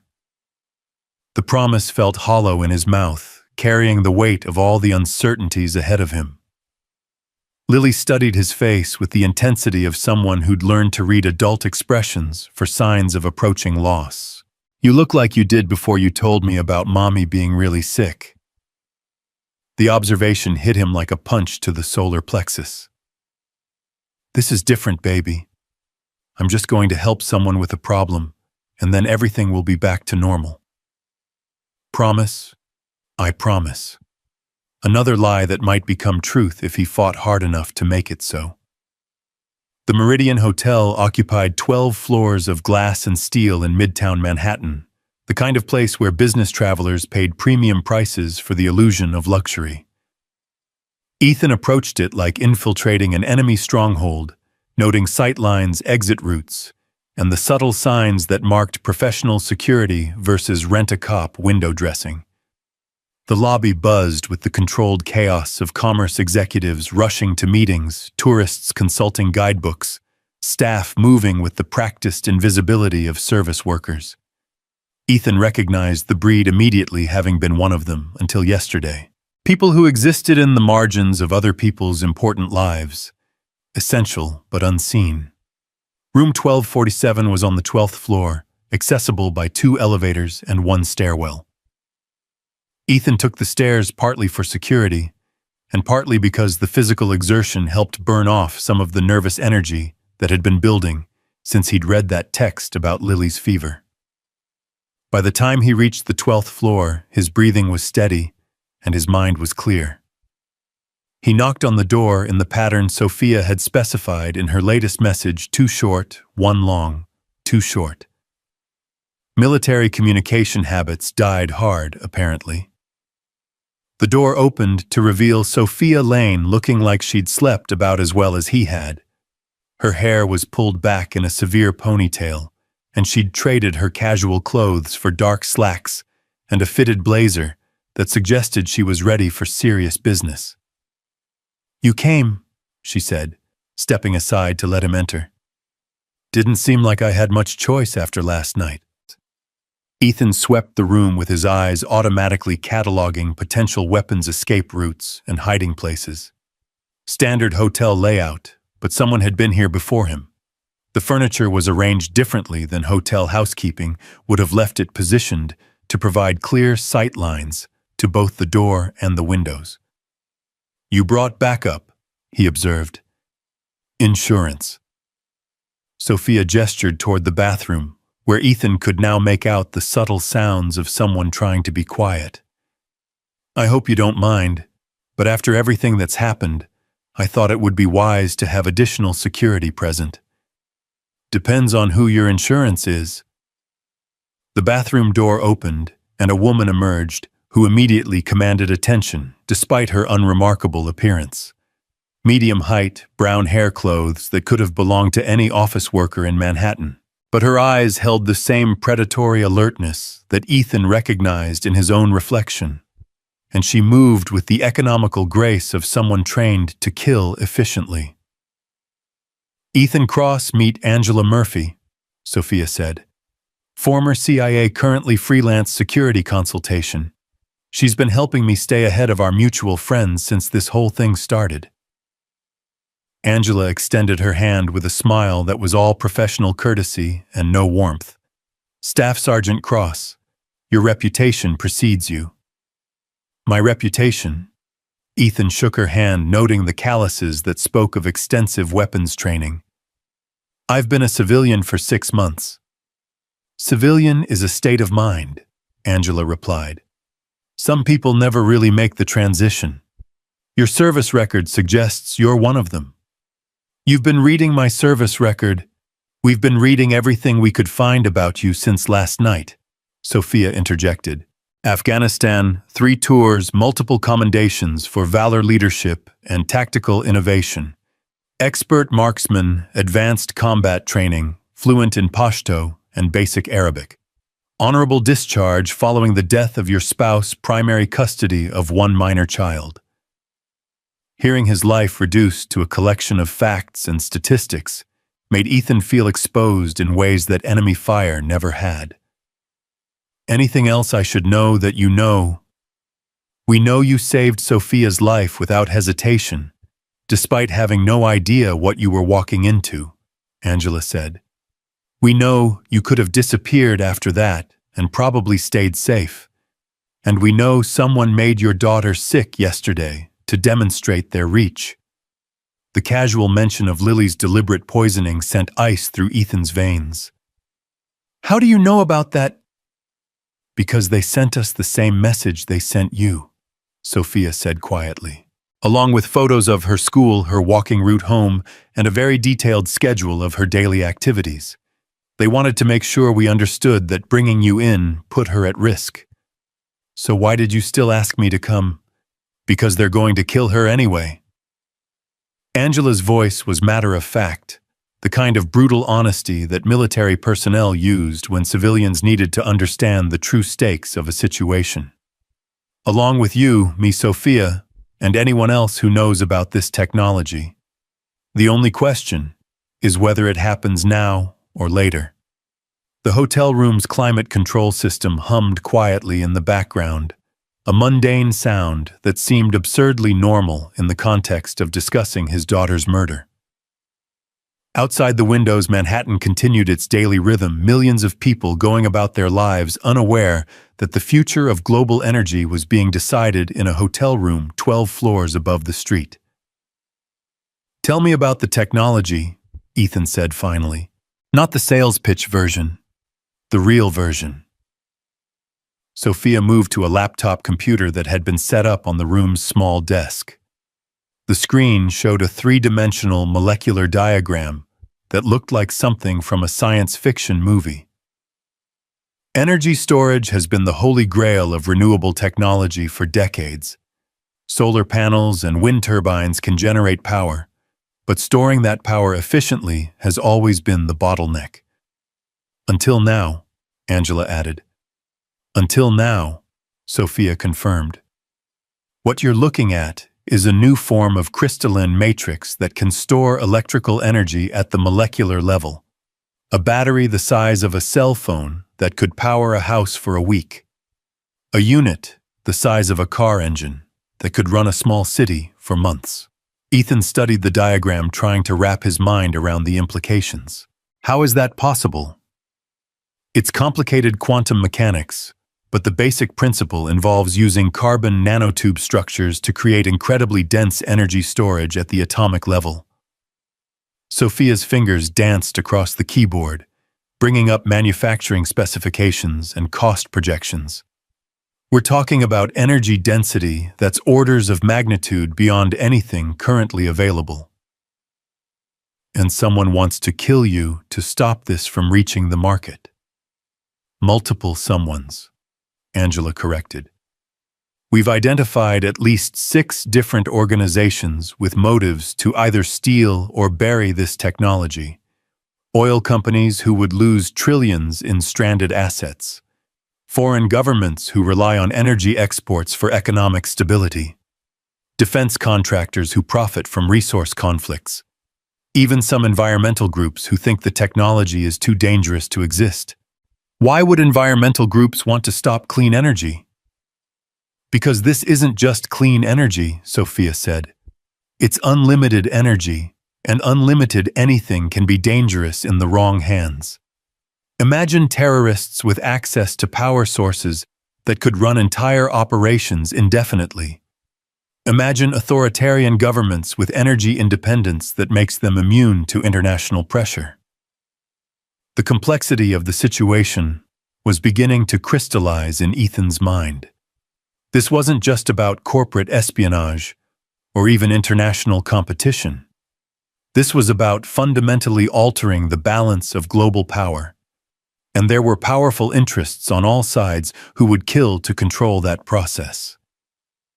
"Where does my daughter fit into all this?" "She doesn't," Angela said bluntly. "But they're using her as leverage to control you, which means they see you as either an asset they want to recruit or a threat they need to eliminate." "Based on last night, I'd say it's the latter," Sophia added. "You proved you're capable of disrupting their operations, which makes you dangerous to their plans." Ethan walked to the window, looking down at the street 12 stories below. Ordinary people living ordinary lives, unaware that their future was being shaped by conversations like this one. "What exactly are you asking me to do?" "Help us identify who's behind the attacks," Sophia said. "The people who tried to take me weren't independent operators. They were hired muscle, which means someone with serious resources is coordinating this whole thing." "We need to find the source," Angela continued, "and either neutralize the threat or expose it publicly enough that killing us becomes counterproductive. And in the meantime, we keep you and your daughter alive while we work." Sophia closed the laptop and turned to face him directly. "I meant what I said about protection and relocation assistance. Whatever it takes to keep your family safe." Ethan thought about Lily, probably sitting in Mrs. Chen's apartment right now working on homework, and completely unaware that her father was deciding whether to go to war on her behalf. The weight of that responsibility felt heavier than any equipment he'd carried in Afghanistan. "What's the timeline?" "The technology goes public in 6 days, Sophia said. "Patent filings, press conference, demonstration for potential investors. Once it's out there, killing us becomes pointless because the information will be in too many hands to suppress." 60 days to stay alive and figure out who wants us dead, Angela summarized. "Should be interesting." A knock on the door interrupted the conversation, 3 quick raps followed by 2 more. Angela's hand moved instinctively toward her jacket, and Ethan found himself calculating angles and distances with the automatic precision of someone who'd survived too many ambushes to take any unexpected sound lightly. "Expecting someone?" he asked. "Room service," Sophia said, but her voice carried uncertainty. "I ordered coffee and breakfast about an hour ago." Angela moved to the door, checking the peephole before opening it on the security chain. "ID, please." A young voice responded from the hallway. "Hotel catering, ma'am. I have a breakfast order for room 1247. Through the narrow gap, Ethan could see a portion of a hotel uniform and what appeared to be a service cart. Standard delivery, but something about the situation felt wrong. The timing was too convenient, and the voice sounded rehearsed. "Slide the receipt under the door," Angela instructed. "Ma'am, I need to bring the cart inside to set up the service. Hotel policy." Red flags started going off in Ethan's mind. He'd seen enough false flag operations to recognize the pattern. Create a plausible reason to gain access, then exploit that access to achieve your real objective. "Change of plans," he said quietly. "We don't need the service after all." "Sir, I've already prepared everything. If you could just—" Angela shut the door and engaged the deadbolt. "Time to go." The next 60 seconds unfolded with the compressed intensity of combat. Angela grabbed a small duffel bag from the closet, while Sophia packed the laptop and research materials into a briefcase. Ethan moved to the window looking for alternative exit routes. Fire escape, north side of the building, Angela replied. But if they're professional, they'll have that covered too. The sound of voices in the hallway was getting louder, and Ethan could make out at least 3 different speakers. Whatever was happening, it involved more than one fake room service attendant. Service elevator, Sophia suggested. That's how they got up here without being seen, Angela said. They'll have someone waiting there too. A new sound joined the conversation in the hallway, the distinctive beep of an electronic key card being used. Someone was overriding the hotel's security system, gaining access to the room whether they were invited or not. Window, Ethan decided. Fire escape or not, it's our best option. The hotel room window opened onto a narrow ledge that ran along the building's exterior, connecting to a fire escape platform about 20 feet to the right. 12 stories of empty air yawned below them, but Ethan had navigated worse terrain under hostile fire. Ladies first, he said, helping Sophia climb through the window onto the ledge. I hate heights, she muttered, but she moved with the determination of someone who understood that fear was a luxury she couldn't afford. Angela followed her movement smooth and confident, despite the briefcase slung across her shoulder. Military training, she explained when she saw Ethan's surprised expression. Some skills transfer to civilian life better than others. The hotel room door opened just as Ethan climbed through the window, pulling it closed behind him. Through the glass, he could see 3 figures entering the room, with the systematic efficiency of a professional search team. They weren't hotel employees. Move, he whispered, and the 3 of them began making their way along the ledge toward the fire escape. 12 stories above Manhattan's busy streets, with nothing but a 6-inch concrete shelf between them and certain death. Ethan found himself thinking about Lily's reaction when he'd promised to be home for dinner. Children believed in their parents' invincibility with the absolute faith that made them simultaneously precious and terrifying to protect. There, Angela pointed toward the fire escape platform. Another 10 feet.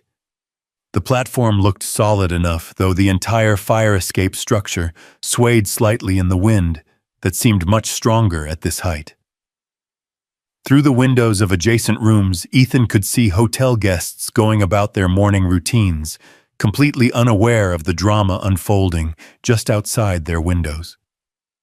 Sophia reached the platform first, immediately beginning her descent down the metal stairs. Angela followed, then Ethan, who paused long enough to look back at room 1247. The figures inside were systematic in their search, clearly looking for something specific. Not random thieves or even ordinary industrial espionage. Military precision, he murmured to himself. What? Angela called from below. Nothing. Keep moving. The fire escape descended through a maze of building services, air conditioning units, maintenance platforms, and service access points that created a vertical obstacle course. At the 8th floor, Angela stopped suddenly. Problem, she whispered. Below them on the 7th floor platform, 2 more figures waited. They weren't looking up yet, but they were positioned to intercept anyone descending the fire escape. Backup plan, Sophia asked. Ethan studied the building's exterior, noting the pattern of windows ledges and architectural features. There, he pointed to a maintenance ladder that ran along the building's east side.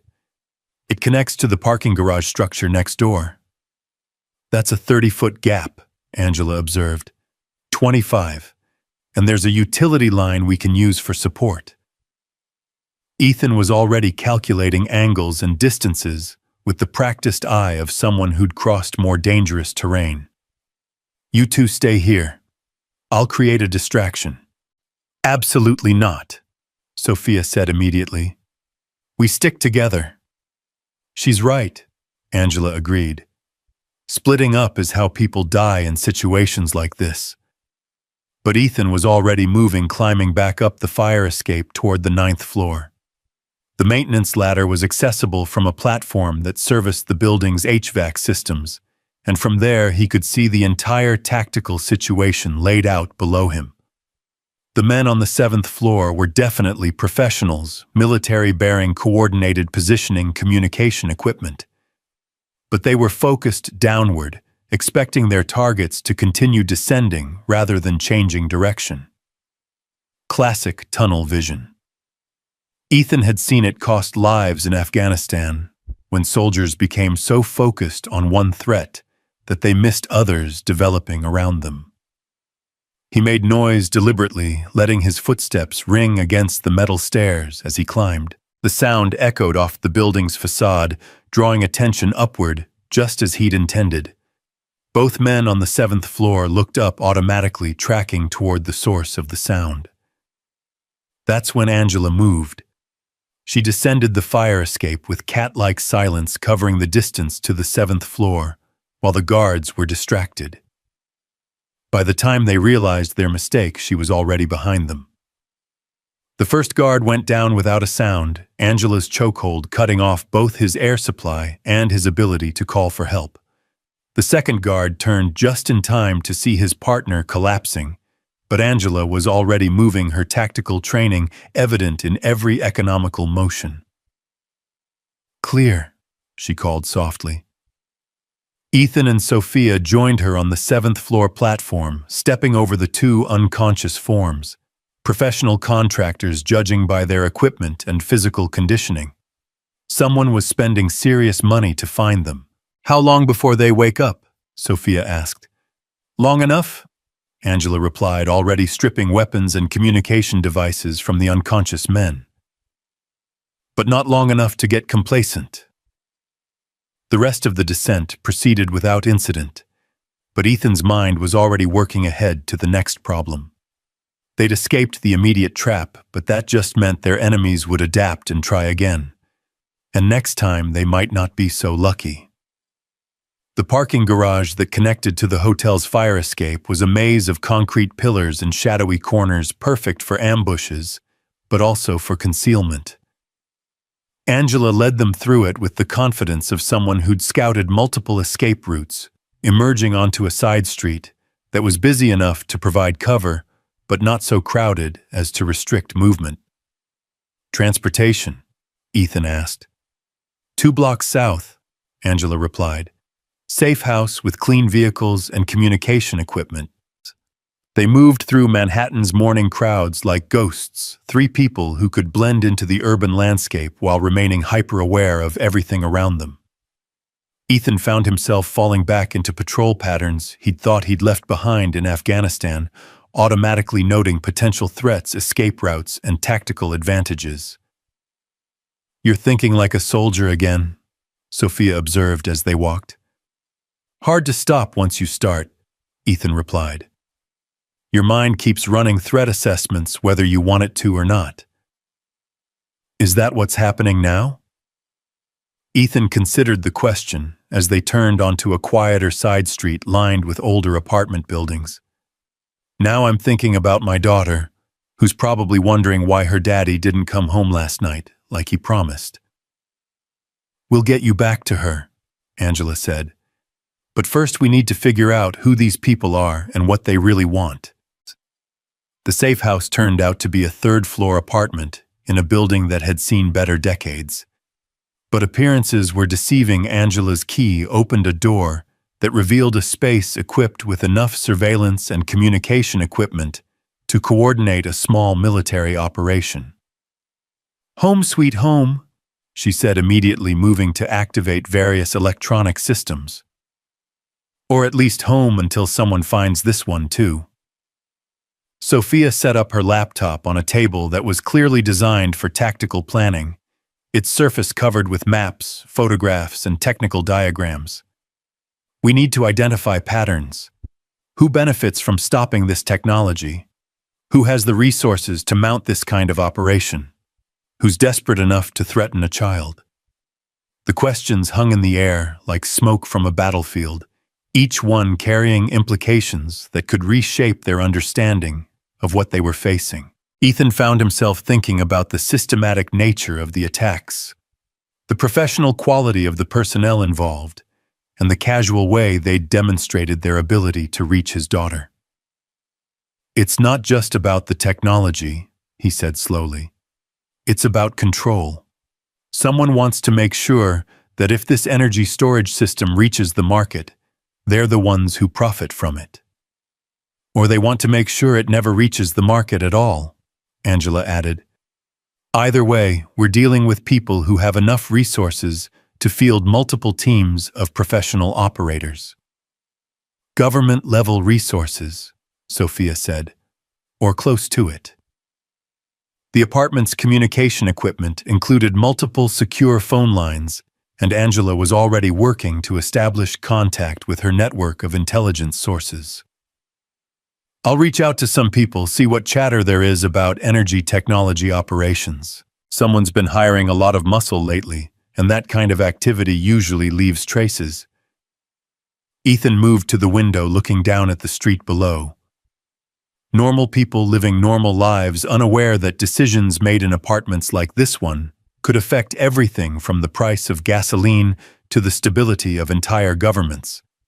The weight of that responsibility was almost overwhelming. His phone buzzed with a text from Mrs. Chen. "Lily asking when you'll be home. I told her you're helping a friend with important work. She wants to know if the friend needs soup." The message should have been heartwarming, but instead, it served as a stark reminder of what he was risking by being here. Every moment he spent trying to solve Sophia's problems was another moment that his daughter was potentially in danger. "I need to call home," he said. "Secure line." Angela pointed to a phone on the tactical table. "Scrambled encryption safe to use." "Mrs. Chen answered on the second ring, and in the background, Ethan could hear the familiar sound of Lily practicing piano. The normalcy of it was both comforting and heartbreaking. "Mr. Cross, Lily has been asking about you every hour. She's much better today, wants to show you the song she learned. Can I talk to her?" "Of course, Lily. Your daddy's on the phone." The sound of running feet, then his daughter's voice, bright with excitement. "Daddy, where are you? Mrs. Chen made me kanji and taught me how to fold paper cranes, and I learned a new song on the piano." "That sounds wonderful, sweetheart. I'm sorry I didn't come home last night. The work thing got more complicated than I expected." "Are you helping someone important?" Ethan looked across the room at Sophia, who was deep in conversation with Angela about technical specifications and threat assessments. "Yeah, baby. Someone very important who needs help with a very big problem." "Is it dangerous?" The question caught him off guard, partly because it was so direct, and partly because Lily's tone suggested she already knew the answer. "Why would you ask that?" "Because you sound different. Like when you used to talk to the army people on the phone." Her voice carried the particular insight that children developed when they'd learned to read adult emotions for signs of approaching change. "I'm being very careful, sweetheart. And I'm going to come home just as soon as I can." "Promise?" "I promise." The words felt like another lie that he desperately needed to make true. "Daddy, I love you." "I love you too, Lily. More than all the stars in the sky. And all the fish in the sea. And all the fish in the sea." After he hung up, the apartment felt smaller and more claustrophobic. Angela was studying satellite imagery on one of her computer screens while Sophia worked through financial records and corporate filings. Both women moved with the focused intensity of people who understood that time was running out. "Find anything?" Ethan asked. "Maybe," Angela replied. 3 different private military contractors have been recruiting personnel for unspecified operations in the last 2 weeks. All 3 have ties to energy sector consulting. Which means someone with deep pockets has been assembling teams for operations related to energy technology, Sophia explained. The question is whether it's one client using multiple contractors or multiple clients competing for the same objective. Ethan studied the information displayed on Angela's screens, trying to process the implications. Either way, we're dealing with people who have access to military-grade personnel and equipment, and the willingness to use both against civilians, Angela added grimly. The afternoon stretched into evening as they worked through layers of corporate structures, financial transactions, and intelligence reports. The picture that emerged was complex and troubling, a web of competing interests, all focused on Sophia's technology, with motivations ranging from pure profit to national security to ideological opposition to technological change. Here, Sophia said, finally pointing to a series of financial transfers on her laptop screen. Someone's been moving a lot of money through shell companies based in countries with strict banking secrecy laws. The amounts are consistent with funding multiple private military operations. How much money? Ethan asked. Enough to buy a small army? Angela replied after reviewing the figures. We're talking hundreds of millions of dollars. Who has that kind of resources and the motivation to use them against clean energy technology? Lots of people, Sophia said. Petroleum companies facing stranded assets worth trillions of dollars. Foreign governments whose entire economies depend on energy exports. Defense contractors who profit from resource conflicts. The list of potential enemies is basically everyone with a significant stake in the current energy economy, Angela summarized, which doesn't narrow things down as much as we'd like. As darkness fell over Manhattan, the apartment's surveillance equipment began picking up increased activity in the surrounding area. Angela monitored radio frequencies and digital communications, noting patterns that suggested coordinated movement. They're looking for us, she announced. Multiple teams conducting systematic searches. Someone's running a professional manhunt. How long before they find this place? Ethan asked. Hard to say. Could be hours, could be days. Depends on how good their intelligence network is. Angela began shutting down non-essential equipment and packing portable electronics into a travel bag. But we should assume they'll find us eventually. So we move again. We move again, Sophia confirmed.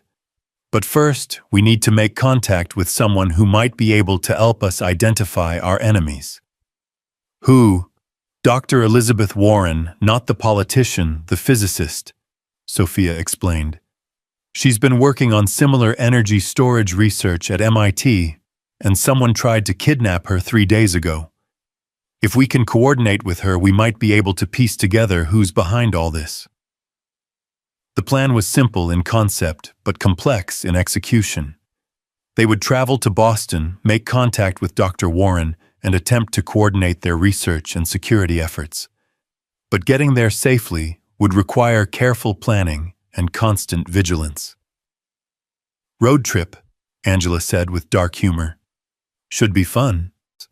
As they prepared to leave the safe house, Ethan found himself thinking about Lily again, wondering if he was making the right choice by pursuing this path instead of simply grabbing his daughter and disappearing. But the casual way their enemies had demonstrated their reach suggested that running would only delay the inevitable. Second thoughts, Sophia asked, noting his expression. Third and fourth thoughts, Ethan replied. But I don't see any better options. For what it's worth, I think you're doing the right thing. These people won't stop until they get what they want, or until someone stops them. And you think we can stop them? I think we have to try. Sophia shouldered her briefcase and checked her phone for messages. Because the alternative is letting them control technology that could change the world. Angela finished her equipment check and moved to the door, listening for sounds in the hallway. Ready to move. Transportation is 1 block north, parked in a 24-hour garage. They left the safe house the way they'd arrived, carefully, quietly, and with constant awareness of their surroundings. The streets of Manhattan at night were a different creature than during the day, filled with different dangers and different opportunities for concealment. As they walked toward their transportation, Ethan couldn't shake the feeling that they were being watched. Not by the systematic search teams that Angela had detected, but by something more subtle and more patient. The kind of surveillance that waited for targets to make mistakes rather than actively pursuing them. "Contact," Angela said quietly, her voice barely audible. 2 o'clock, about 50 meters back. Single individual maintaining distance but matching our pace. Ethan glanced casually in the indicated direction, spotting a figure that could have been any other late-night pedestrian, if not for the professional way he maintained surveillance distance and positioning. "Orders?" he asked. "Keep moving," Angela replied. "Let's see if he's alone or part of a larger team." They continued toward the parking garage, taking a route that included several turns and opportunities to observe their follower. The surveillance was professional, but not invisible. Someone wanted them to know they were being watched, without feeling immediately threatened. "Psychological pressure," Sophia observed. "They want us nervous and making mistakes. Or they want us to lead them to wherever we're going next," Ethan suggested. The parking garage was a concrete maze of shadows and echoing sounds, perfect for either ambushes or losing pursuit. Angela led them to a nondescript sedan that looked like it belonged to any urban commuter, but Ethan noticed the reinforced windows and the slightly lower stance that suggested armor plating. "Expecting trouble?" he asked. "Always," Angela replied, starting the engine. "In this business, paranoia is just another word for proper preparation." As they drove out of Manhattan, heading north toward the interstate that would take them to Boston, Ethan watched the city lights fade in the rearview mirror. Somewhere in that maze of concrete and glass, his daughter was sleeping safely in Mrs. Chen's apartment, trusting that her father would return as he'd promised. The weight of that trust felt heavier than any equipment he'd carried in combat, because this time the stakes weren't just his own life, but the future of the most important person in his world. As the miles passed beneath their wheels, carrying them toward whatever awaited in Boston, Ethan made another silent promise to Lily. He would find a way to end this. He would identify the people who'd threatened her and make sure they could never threaten her again. And when it was over, he would come home to her with the knowledge that she could grow up in a world where innovative technology made things better rather than more dangerous. But first, he had a war to fight, and this time he intended to win it decisively enough that it would never need to be fought again.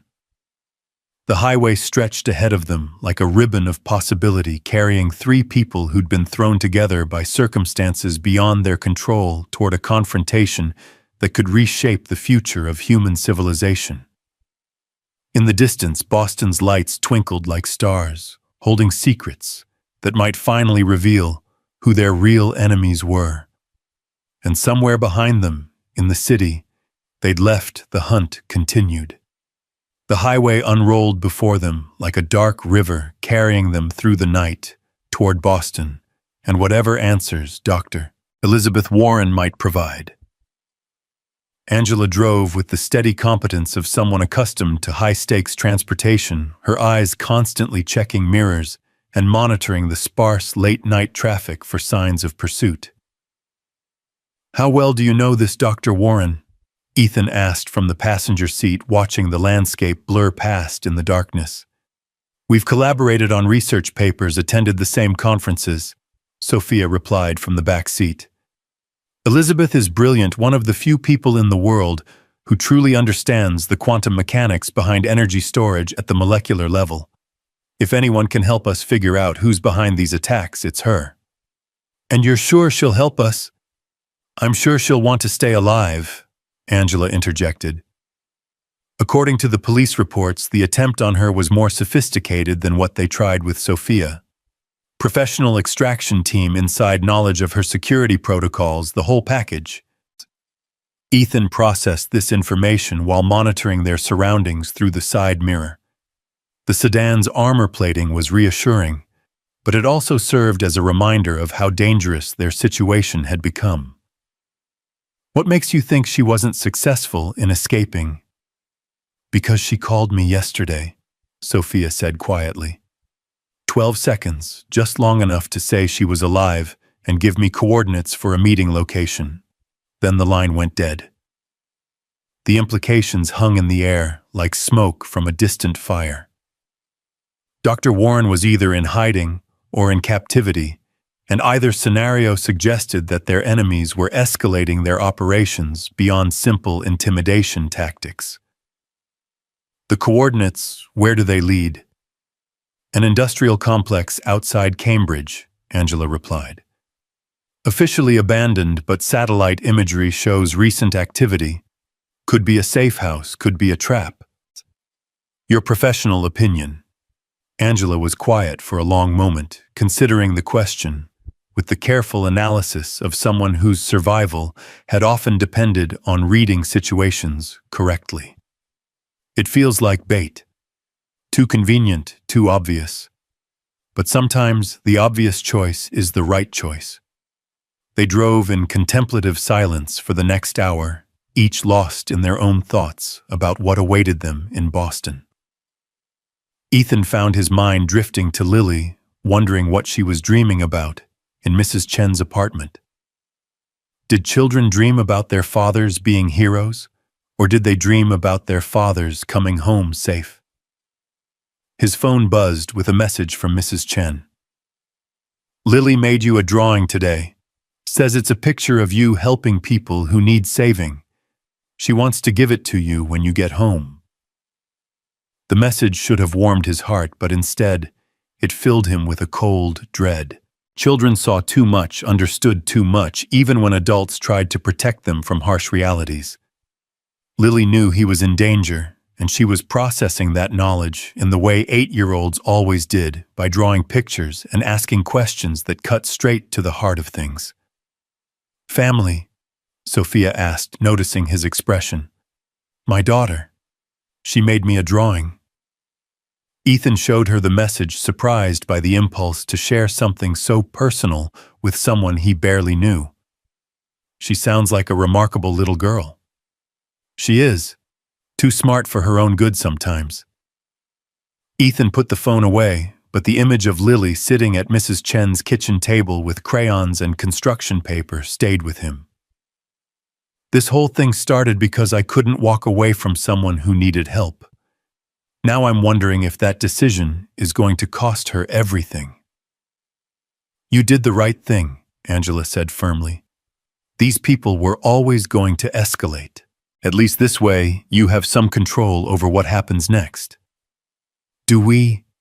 "Because from where I'm sitting, it feels like we're just reacting to whatever they throw at us." "That's about to change," Sophia said, her voice carrying a new note of determination.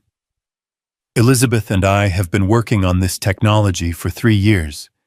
We know it better than anyone, and we know what it could mean for the world.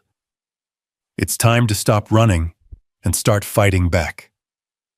The industrial complex that Dr. Warren's coordinates led them to was a sprawling collection of brick buildings and concrete loading docks, surrounded by chain-link fencing and warning signs about trespassing.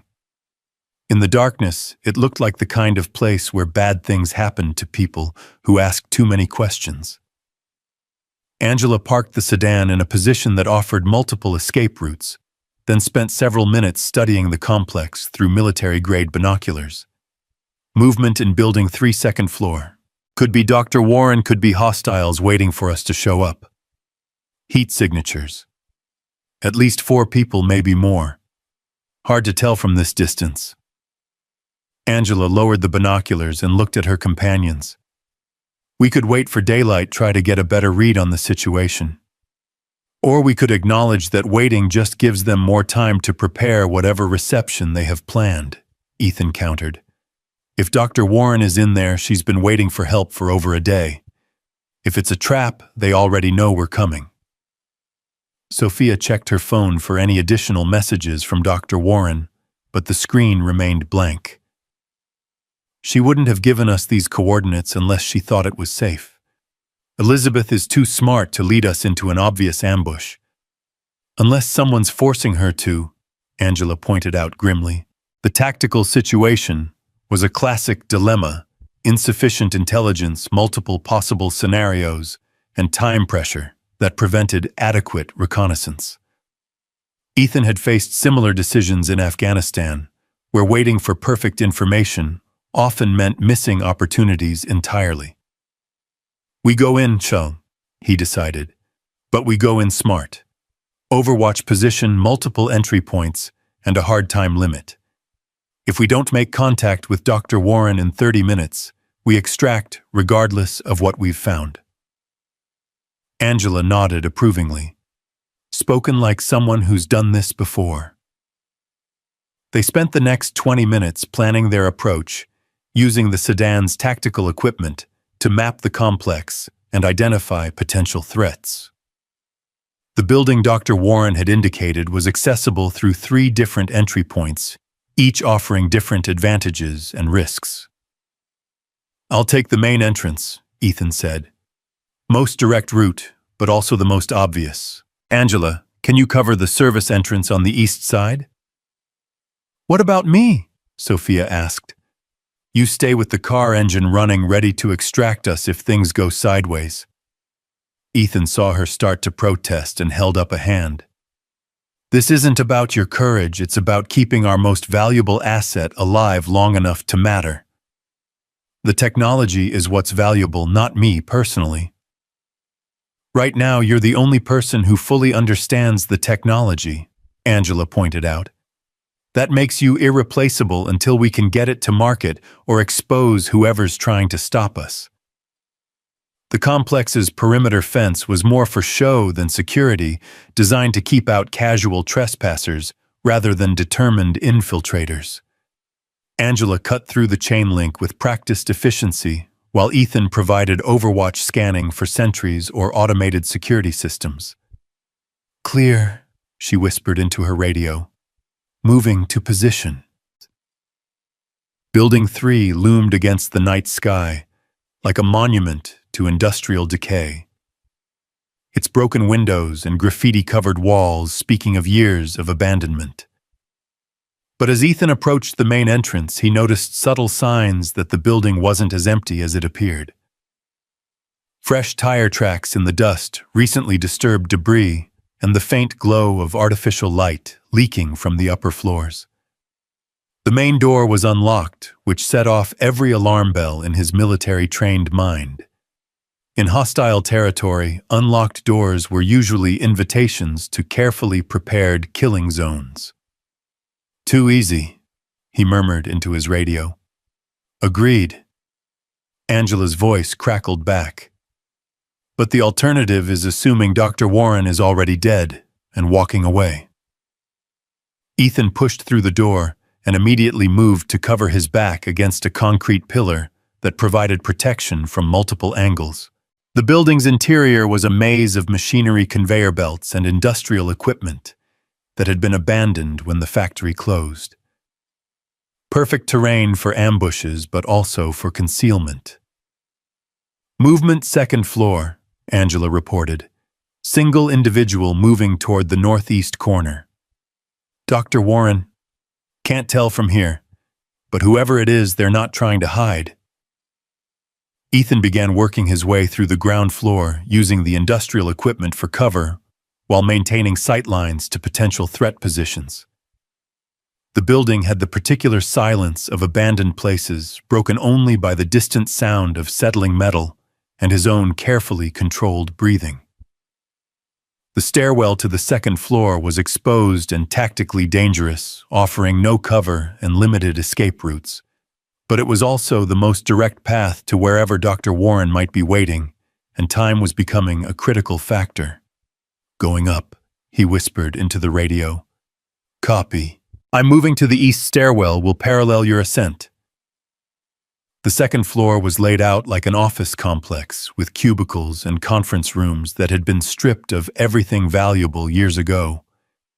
But in the northeast corner, light spilled from beneath a closed door, and Ethan could hear the faint sound of conversation. He approached the door with weapon drawn, though he hoped desperately that he wouldn't need to use it. Outside, Sophia was waiting in the car, probably checking her phone every few seconds for updates. Back in Brooklyn, Lily was sleeping peacefully, trusting that her father would come home safely. "Dr. Warren," he called softly through the door. The conversation inside stopped abruptly. After a moment, a woman's voice responded, "Who's asking?" "Ethan Cross. I'm here with Sophia Lane." "Prove it." The challenge was fair. Anyone could have overheard their conversation or intercepted their communications. Ethan thought quickly about information that only Sophia would have shared with her research partner. "Sophia said you called her yesterday. 12 seconds coordinates for this location, then the line went dead.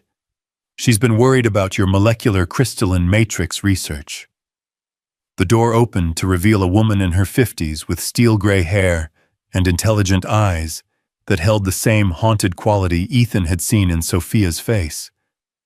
Dr. Elizabeth Warren looked like someone who'd been running on adrenaline and caffeine for days. "Where is Sophia?" "Safe. Outside with our security specialist." Ethan holstered his weapon, noting that Dr. Warren wasn't alone in the room. 2 other people sat at a makeshift table covered with technical documents and laptop computers. "Dr. Warren, we need to get you out of here. The people who tried to take you, they're still looking." "I know. That's why we're here." She gestured to her companions, both younger scientists, who looked like they'd been through their own version of the past few days' events. "Meet Dr. James Kim from Stanford and Dr. Sarah Rodriguez from Caltech. They've been working on similar energy storage research, and they've all had attempts made on their lives in the past week." The scope of the conspiracy was suddenly much clearer. This wasn't just about Sophia's technology, it was about suppressing an entire field of research that threatened to revolutionize global energy markets. "How many others?" Ethan asked. "We've identified at least 8 researchers who've been targeted," Dr. Kim replied. "Some successfully kidnapped, some killed in apparent accidents, others forced into hiding like us. Someone's conducting a systematic campaign to eliminate everyone working on advanced energy storage," Dr. Rodriguez added. "The question is, who has the resources and motivation to mount an operation this extensive?" Angela's voice crackled through Ethan's radio. "We've got company, multiple vehicles approaching the complex, moving with tactical coordination." "Time to go," Ethan announced. "Can you travel?" "We've been ready for days," Dr. Warren replied, already gathering documents and shutting down computers. "Everything we need is portable." The evacuation proceeded with military efficiency, but even as they moved through the building toward the extraction point, Ethan could hear the sound of vehicles surrounding the complex. Whoever had found them was deploying enough personnel to seal off all escape routes. "South exit." Angela's voice was tight with tension. "It's our only option, but they'll be covering it soon." They reached the ground floor just as floodlights illuminated the building's exterior, turning night into harsh, artificial day. Through the windows, Ethan could see figures in tactical gear setting up a perimeter around the complex. "Professional military contractors, Dr. Warren observed with surprising calm. "Same equipment and tactics they used when they tried to take me at MIT. "How many teams are we looking at?" Dr. Kim asked. "At least 3, Angela replied over the radio. "Maybe more. They're not taking any chances this time." The south exit led to a loading dock that offered some concealment, but beyond it lay open ground that would leave them exposed to multiple firing positions. Getting to the car would require crossing approximately 100 meters of terrain that offered no cover. "Suppressing fire," Ethan said into his radio. "Can you provide distraction from your position?" "Negative. I'm pinned down by overwatch positions on the east side." The tactical situation was deteriorating rapidly, and Ethan found himself falling back on lessons learned in some of the worst fighting in Afghanistan. When you couldn't go around an obstacle, sometimes you had to go through it. Stay close, stay low, and follow my lead, he told the three scientists. When I say move, you run for the car and don't stop for anything. What about you? Dr. Warren asked. I'll make sure you have a clear path. Ethan kicked open the loading dock door and immediately drew fire from at least 2 positions. Muzzle flashes lit up the darkness like deadly lightning, and bullets sparked off the concrete around him. But the tactical contractors had made a classic mistake. They were so focused on the obvious exit that they'd left gaps in their coverage. Now, he shouted, laying down suppressing fire with a weapon he'd taken from one of the unconscious hotel attackers. The 3 scientists ran like their lives depended on it, which they probably did. Dr. Warren moved with surprising speed for someone her age, while Dr. Kim and Dr. Rodriguez flanked her on either side. Sophia had the car running with the doors open, ready to extract them the moment they reached safety. But as they crossed the open ground, additional muzzle flashes erupted from concealed positions. These weren't warning shots, or attempts to wound someone had given orders to eliminate all witnesses to their operation. Angela, Ethan called into his radio. Need that distraction now.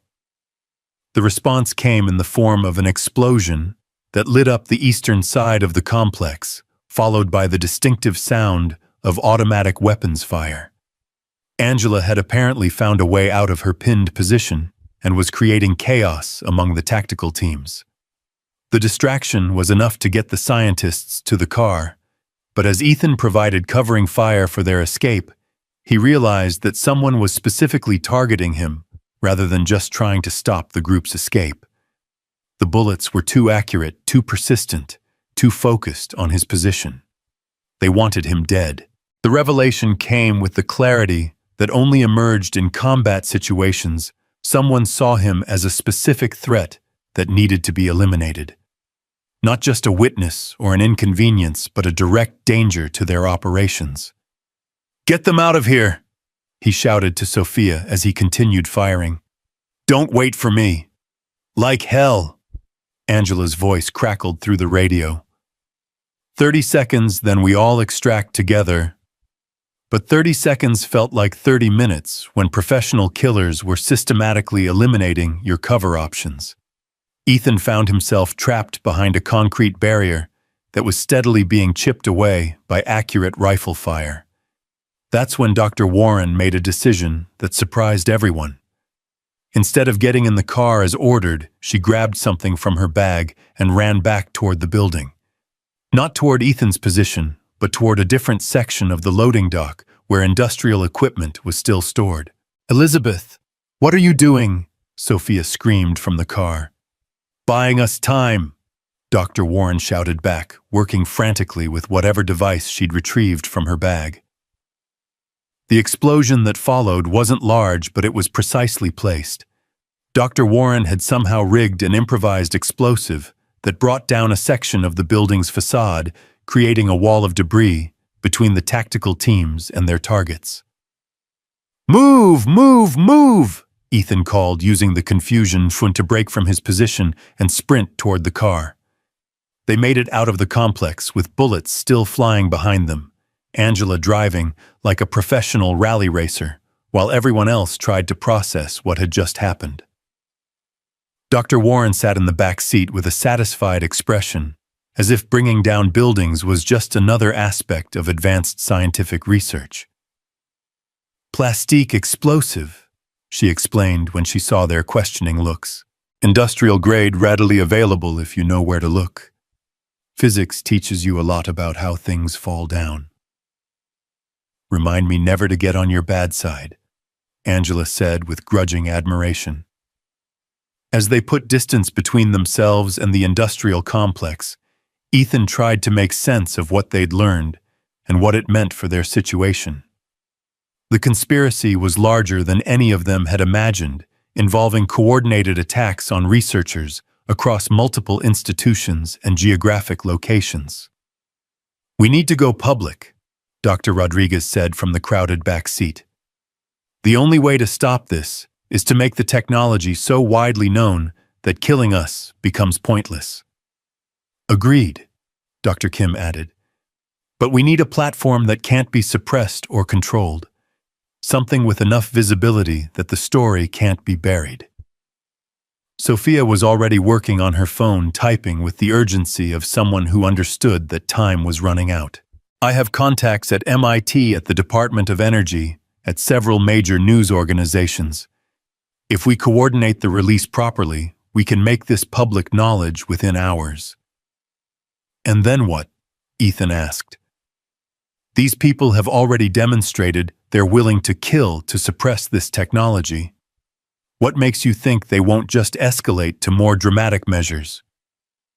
Because at some point, the cost of suppression exceeds the value of what you're trying to suppress, Dr. Warren replied.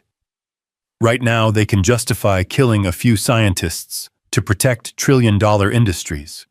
But if the technology is already public, killing us becomes revenge rather than strategy. The logic was sound, but Ethan couldn't shake the feeling that they were still missing something crucial about their enemy's motivations. The systematic nature of the attacks. The professional quality of the personnel involved the willingness to threaten children. It all suggested an organization with resources and ruthlessness that went beyond simple corporate competition. Where are we going? Angela asked, checking the mirrors for signs of pursuit. Cambridge, Sophia replied.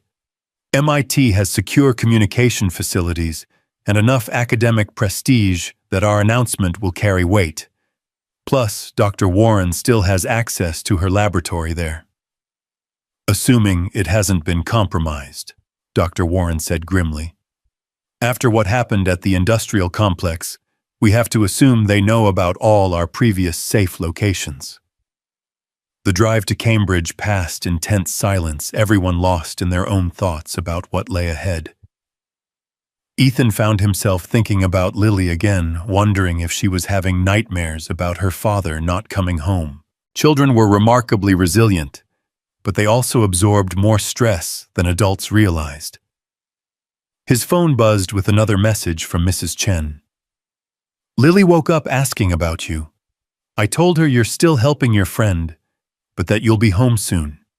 She wanted me to tell you she's being very brave. The message broke something inside Ethan's chest. His 8-year-old daughter was being brave because she understood on some level that her father was in danger. She was processing that knowledge with the same matter-of-fact courage that had helped her survive her mother's death. I need to end this, he said quietly. We all do, Sophia replied. But ending it means taking risks that could make things worse before they get better. Your daughter, Dr. Warren asked, having overheard the phone conversation. 8 years old. She's with a neighbor, but she knows something's wrong. Ethan looked out at the dark landscape passing by the car windows. I joined the army to protect people, to make sure children could grow up safe.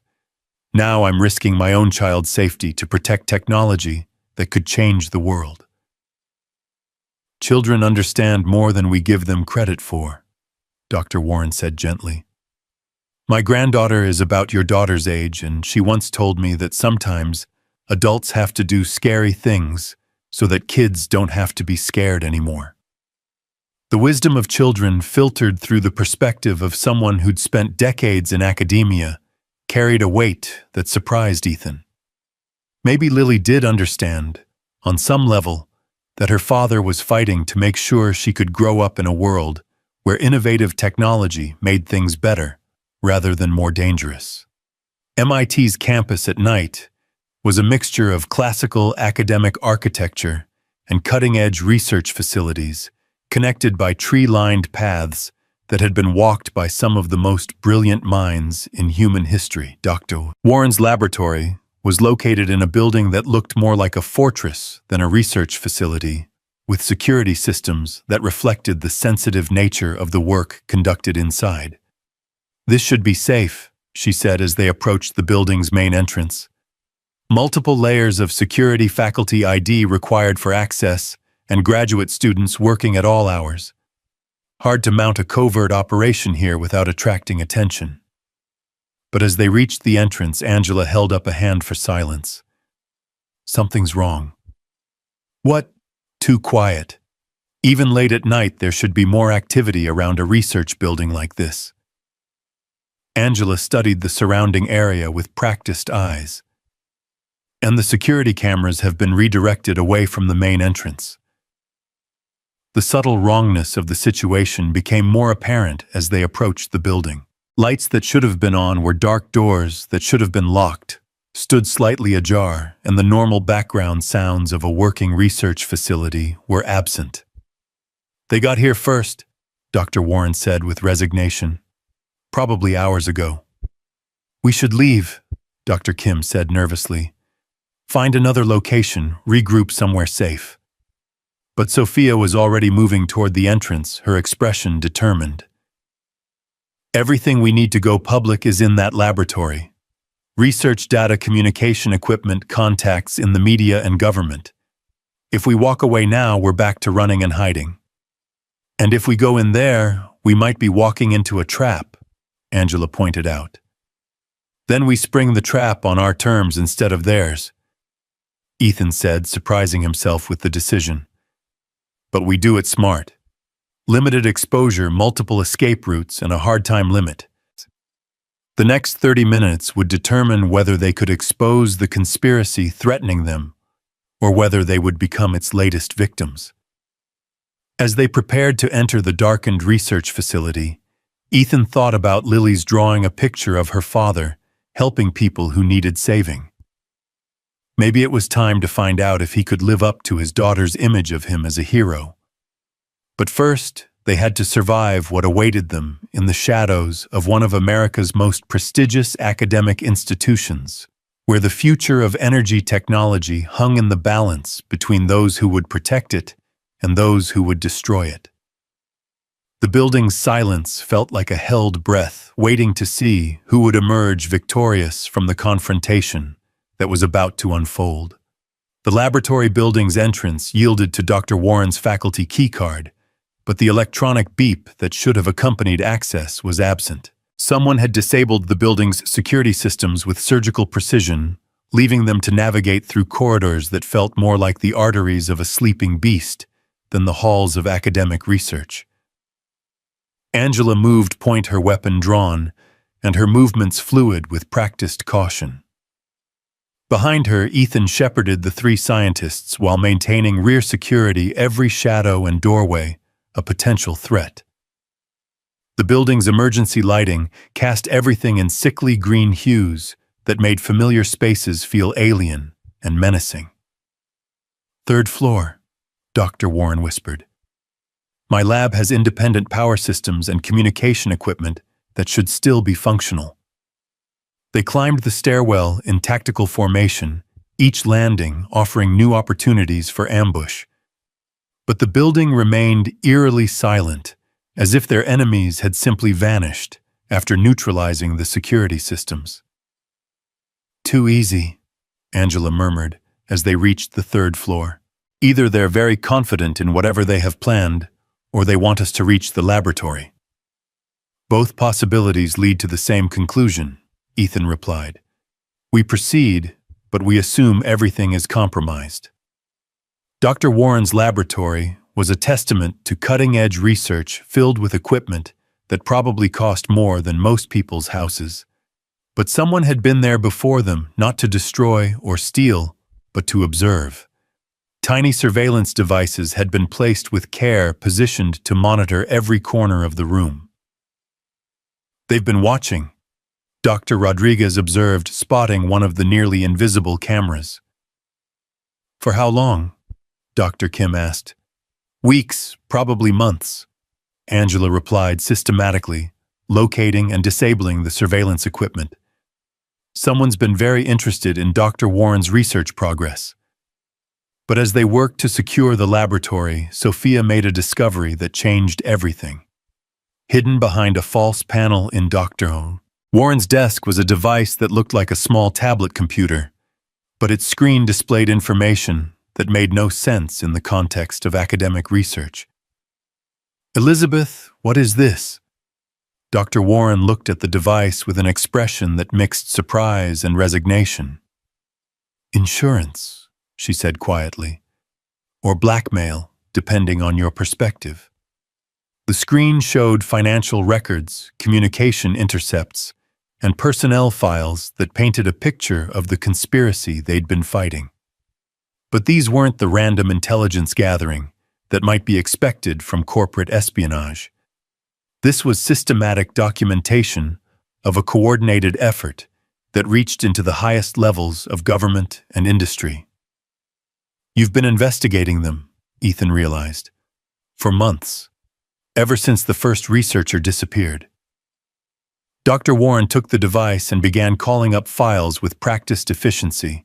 I realized that our energy storage research wasn't just threatening to disrupt markets, it was threatening to destabilize entire geopolitical structures. The files revealed a web of connections that explained everything they'd experienced. Oil companies coordinating with defense contractors, foreign governments working with domestic political figures, environmental groups being manipulated by the same interests they thought they were fighting. It's not about stopping the technology, Sophia said, as she studied the information. It's about controlling who gets access to it first. Exactly. Unlimited energy storage doesn't just change how we power our cars and homes, Dr. Warren explained. It changes which countries have strategic advantages, which corporations control global supply chains, which political movements can sustain themselves indefinitely. Angela had finished her security sweep and was now monitoring the building's approaches through the laboratory's windows. We've got movement in the parking area. Multiple vehicles, coordinated approach. Whatever we're going to do, we need to do it fast. But as they prepared to transmit Dr. Warren's intelligence to media contacts and government officials, Ethan's phone rang. The caller ID showed Mrs. Chen's number, but the voice that answered wasn't hers. Mr. Cross, this is Detective Sarah Martinez, NYPD. I'm calling about your daughter. The world stopped moving. Every sound in the laboratory faded to background noise as Ethan processed words that no parent ever wanted to hear. What about my daughter? She's safe, Mr. Cross, but there was an incident at your building tonight. Someone attempted to break into the apartment where she was staying. Mrs. Chen was injured, and your daughter is currently in protective custody. The phone nearly slipped from Ethan's suddenly numb fingers. How injured? Stable condition at Brooklyn Methodist Hospital. She fought off the intruders long enough for neighbors to call 911. The detective's voice carried professional sympathy mixed with urgency. Mr. Cross, your daughter is asking for you, and we need to talk about why someone would try to kidnap an 8-year-old girl. Ethan looked around the laboratory at the 3 scientists who were depending on him to help them expose a conspiracy that threatened to reshape global civilization. Then he thought about Lily sitting in some sterile police station, probably terrified and wondering why her father wasn't there to protect her. I have to go, he said. Ethan, wait. Sophia grabbed his arm. If you leave now, they win. They've escalated to targeting your daughter specifically to force you out of the equation.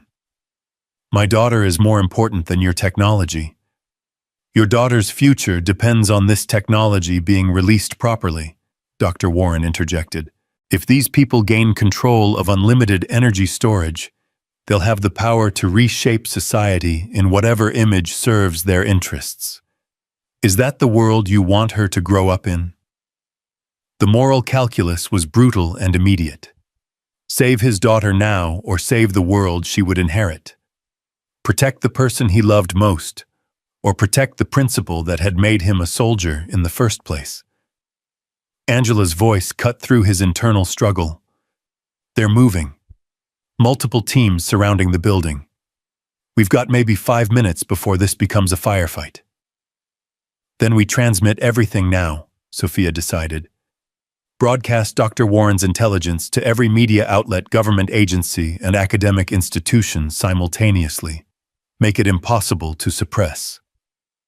The communication equipment is set up for secure transmission, Dr. Warren said, already activating systems that looked more like mission control than university research. But it'll take time to reach everyone on our contact list. Time we don't have, Angela observed, watching tactical teams take positions around the building through high-powered binoculars. That's when Ethan made a decision that surprised everyone, including himself. Instead of choosing between his daughter and the mission, he found a way to serve both. "How long do you need for the transmission?" he asked. 20 minutes for full distribution, Dr. Warren replied. "Then I'll buy you 20 minutes. Ethan moved to the laboratory's equipment storage, looking for anything that could be repurposed for tactical use. "Angela, can you provide overwatch from this position?" "What are you planning?" "Something that'll keep their attention focused on me instead of what you're doing up here." Ethan found what he was looking for: industrial chemicals and equipment that could be improvised into weapons. "Dr. Warren, that explosive you used at the industrial complex. Can you make more?" "Ethan, you can't take on an entire army by yourself," Sophia protested. "I'm not trying to win a war. I'm trying to buy time." He looked at each of them in turn, these brilliant people who'd been thrown together by circumstances beyond their control. 20 minutes. Then you broadcast everything, and this whole nightmare becomes public knowledge. And then what happens to you? Ethan thought about Lily sitting in a police station and wondering when her daddy would come home. Then I go get my daughter and find out if we managed to make the world a little bit safer for her. The next 20 minutes unfolded with the compressed intensity of combat, but also with the clarity of purpose that Ethan hadn't felt since leaving the army. He moved through the building's lower floors like a ghost made of violence, using improvised explosives and misdirection to create the illusion of a much larger defensive force. The tactical teams were professional, but they were also operating under constraints that limited their effectiveness. This was an academic facility in the middle of Cambridge, not a battlefield in Afghanistan. Excessive collateral damage would attract attention that their employers couldn't afford. Ethan used those constraints against them, forcing them to advance cautiously through corridors that he'd turned into maze of obstacles and hazards. Every delayed minute was another step closer to exposing the conspiracy that had threatened his daughter. Meanwhile, 3 floors above, Dr. Warren's communication equipment was sending terabytes of data to recipients around the world. Financial records that exposed the conspiracy's funding sources. Personnel files that revealed which government officials were compromised. Technical specifications that made suppressing the energy storage technology impossible. Transmission at 60% passion. Warren reported over their improvised communication system. "But I'm detecting jamming attempts. Someone's trying to block our signals." "Can you overcome it?" Sophia asked while monitoring news feeds on her laptop. "For now, but they're adapting quickly. Professional electronic warfare capabilities." Angela provided commentary from her overwatch position. "Ethan's got them focused on the building's south side. They think they're pursuing a larger force through the mechanical systems. But as the transmission approached completion, their enemies made a tactical decision that changed everything. Instead of continuing to pursue Ethan through the building's maze-like interior, they simply started bringing it down around him. The explosions began on the first floor, precisely placed charges that brought down load-bearing walls with surgical accuracy. Someone had decided that eliminating the witnesses was more important than preserving the facility. "They're demolishing the building," Angela reported with professional calm that didn't quite hide her concern. "Ethan, you need to extract now." "Transmission status." Ethan's voice crackled through their radios, distorted by the sound of collapsing infrastructure. 85% complete, Dr. Warren replied. But if the building comes down, we lose everything. Then finish it. The next few minutes tested everyone's limits. Ethan fought his way through corridors that were literally falling apart around him, while 3 floors above Dr. Warren's equipment transmitted the final pieces of evidence that would expose the conspiracy threatening them. When the transmission finally completed, Dr. Warren allowed herself a moment of satisfaction before beginning the process of wiping the laboratory's systems to prevent their enemies from recovering any useful intelligence. "It's done," she announced. "Every major news organization, government agency, and academic institution in the world now has complete documentation of who's been trying to suppress clean energy research." "And now we get out of here," Angela said, gathering essential equipment while monitoring Ethan's progress through the building. But their extraction was complicated by the same demolition charges that had been meant to eliminate them. The building's stairwells were blocked by debris, and the elevators had been disabled when the power systems were targeted. "Fire escape on the north side," Sophia suggested, remembering the layout from their earlier reconnaissance. "Compromised," Angela replied. "They've got marksmen covering all the obvious exit points." That's when Dr. Warren revealed another aspect of her apparently extensive preparations for this exact scenario. "Steam tunnels," she said, opening a maintenance access panel that most people would never have noticed. "They connect all the buildings on this part of campus. We can reach the river from here." The tunnels were hot, cramped, and filled with the kind of industrial machinery that could easily kill someone who didn't know what they were doing. But Dr. Warren navigated them with the confidence of someone who'd spent decades working in similar environments. "How do you know about these?" Dr. Rodriguez asked, as they crawled through a passage that felt barely wide enough for human transit. 40 years at this university," Dr. Warren replied. "You learn where all the bodies are buried, literally in some cases." They emerged from the tunnel system near the Charles River, about half a mile from the laboratory building that was now partially collapsed and crawling with emergency responders.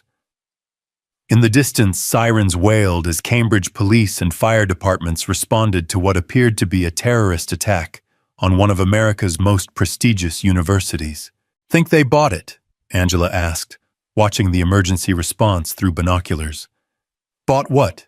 Sophia was monitoring news feeds on her phone, watching as the story they'd transmitted began to spread across global media networks.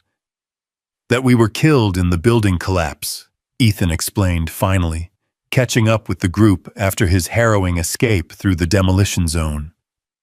"If our enemies think we're dead, they might stop hunting us long enough for your intelligence dump to take effect." The strategy was sound, but it also meant they couldn't return to their normal lives until the conspiracy was fully exposed and dismantled. For Ethan, that meant he couldn't go home to Lily until it was safe to do so. But as they watched the news coverage unfold on Sophia's phone, it became clear that their gambit was working. The financial records Dr. Warren had transmitted were already being verified by investigative journalists. Government officials were calling for congressional hearings. Stock prices for major energy companies were in freefall as markets processed the implications of the leaked technology specifications. "It's working," Dr. Kim said with amazement. "They can't suppress this anymore." "No," Angela agreed, "but they can still try to eliminate us before we can testify about what we know." The next 72 hours were a blur of safe houses, secure communications, and coordination with federal law enforcement agencies that were finally taking their situation seriously. The conspiracy Dr. Warren had documented reached into the highest levels of government and industry, requiring careful navigation to identify which officials could be trusted. But gradually, the picture became clear. The systematic attacks on energy researchers had been coordinated by a consortium of interests that included petroleum companies, defense contractors, and foreign governments, all working together to prevent technology that would fundamentally alter global power structures. The investigation that followed would take months to complete, but the immediate threat to Lily's safety ended when the conspiracy's key figures were arrested in coordinated raids across multiple countries. The professional killers they'd hired were either captured or fled to jurisdictions that didn't cooperate with international law enforcement. When Ethan finally walked into the Brooklyn police station, where his daughter had been waiting, he found her sitting at a detective's desk, helping process paperwork with the serious concentration that she brought to all her activities. "Daddy?" She launched herself into his arms with the force of someone who'd been holding back tears for days. "Mrs. Chen is okay. The doctors said she's very tough and that she fought the bad men like a hero, just like you did," Ethan said, holding his daughter with the fierce protectiveness of someone who'd almost lost everything that mattered. "I'm so proud of how brave you were." "I knew you'd come back," Lily said, with the absolute certainty that only children possessed. "You promised you were helping people who needed saving, and I knew that was important work." 6 months later, Ethan stood in the kitchen of a house nestled in the foothills outside Denver, making breakfast while Lily practiced piano in the living room, and their new dog, a rescue German shepherd named Charlie, chased sunlight across the hardwood floors. The house was a gift from Sophia, part of the relocation assistance she'd promised, but it had become something more than just a safe place to live. It had become home. Sophia's company, Lane Dynamics, had gone public with their energy storage technology to global acclaim, but more importantly, they'd done so safely. The exposure of the conspiracy had made it impossible for the old energy interests to suppress the technology through violence, forcing them to compete in the marketplace instead. Dr. Warren had returned to MIT as something of a celebrity, using her newfound fame to advocate for open scientific research and international cooperation. Dr. Kim and Dr. Rodriguez had established a joint research program that was already producing the next generation of clean energy innovations. Angela had disappeared back into whatever shadow world intelligence professionals inhabited when they weren't saving scientists from international conspiracies. But she'd left behind a phone number and a promise to respond if they ever needed help again. "Daddy, someone's here," Lily called from the living room, where she'd spotted a familiar silver Tesla pulling into their driveway. Sophia emerged from the car carrying blueprints and wearing the kind of smile that suggested good news.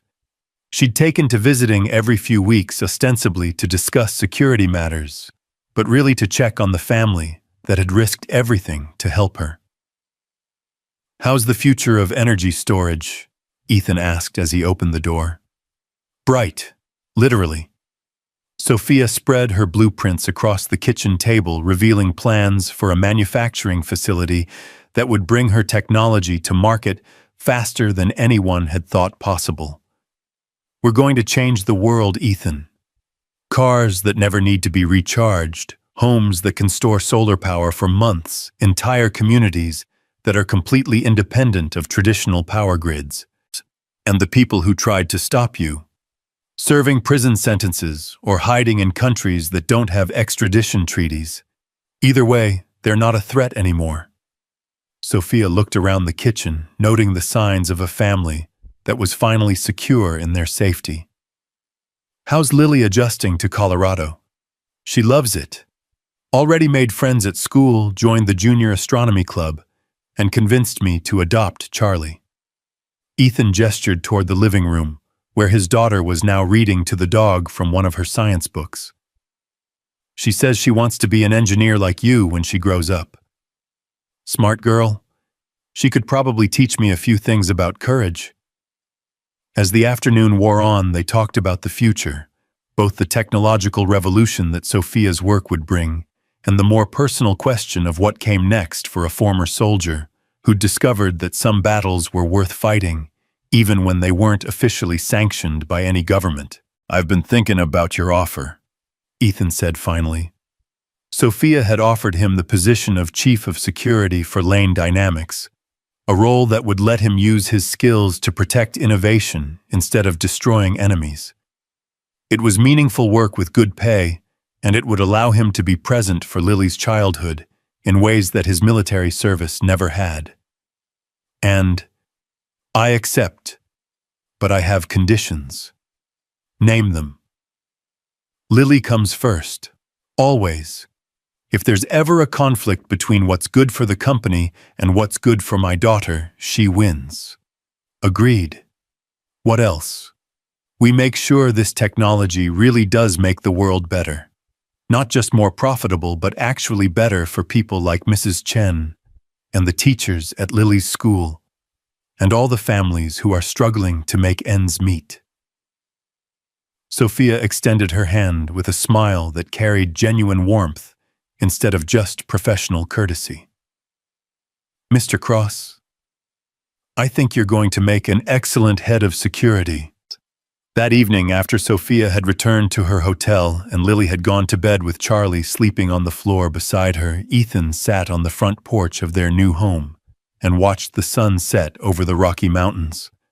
The view was spectacular, but what made it meaningful was the knowledge that his daughter was safe, that the world was becoming a little bit better through the work they'd done, and that tomorrow would bring new challenges that were worth facing. His phone buzzed with a text from Mrs. Chen, who had recovered fully from her injuries and become something of a neighborhood hero in Brooklyn. "Lily sent me a picture of your new house. Looks like heaven. She says the dog knows how to play piano now." Ethan smiled and typed back, "Charlie's very talented. We'll have to visit soon so you can meet him." "I'd like that. Take care of our girl. Always." As darkness settled over the Colorado landscape, Ethan thought about the journey that had brought them here, from a restaurant parking lot in Manhattan to a laboratory at MIT to a home in the mountains where his daughter could grow up safe and happy. It had been a war worth fighting, with casualties and victories, and the kind of moral complexities that made simple answers impossible. But in the end, the most important battle hadn't been against international conspiracies or professional killers. It had been the fight to create a world where children like Lily could pursue their dreams without fear, where innovation could flourish without violence, and where ordinary people could build extraordinary lives through courage, determination, and the willingness to help others when help was needed. Inside the house, Lily was probably dreaming about space exploration, or engineering marvels, or the next book she wanted to read. Charlie was undoubtedly dreaming about whatever dogs dreamed about when they'd found their forever families. And somewhere in Boston, brilliant scientists were working late into the night to turn revolutionary technology into practical solutions that would benefit millions of people. The war was over. They had won. And tomorrow, Ethan Cross would begin the most important mission of his life, being a father to a remarkable little girl in a world that was finally safe enough for her to become whatever she chose to be. The stars above Colorado burned with the same light they'd cast over every battlefield he'd ever known. But tonight, they seemed different somehow. Less distant, more hopeful, filled with possibilities that hadn't existed before brave people decided to fight for a better future. And in the morning, there would be pancakes shaped like animals' piano lessons that included the dog, and the kind of ordinary miracles that made all the extraordinary risks worthwhile. It was, Ethan thought, as he headed inside to check on his sleeping daughter one more time, exactly the kind of happy ending that was worth fighting for.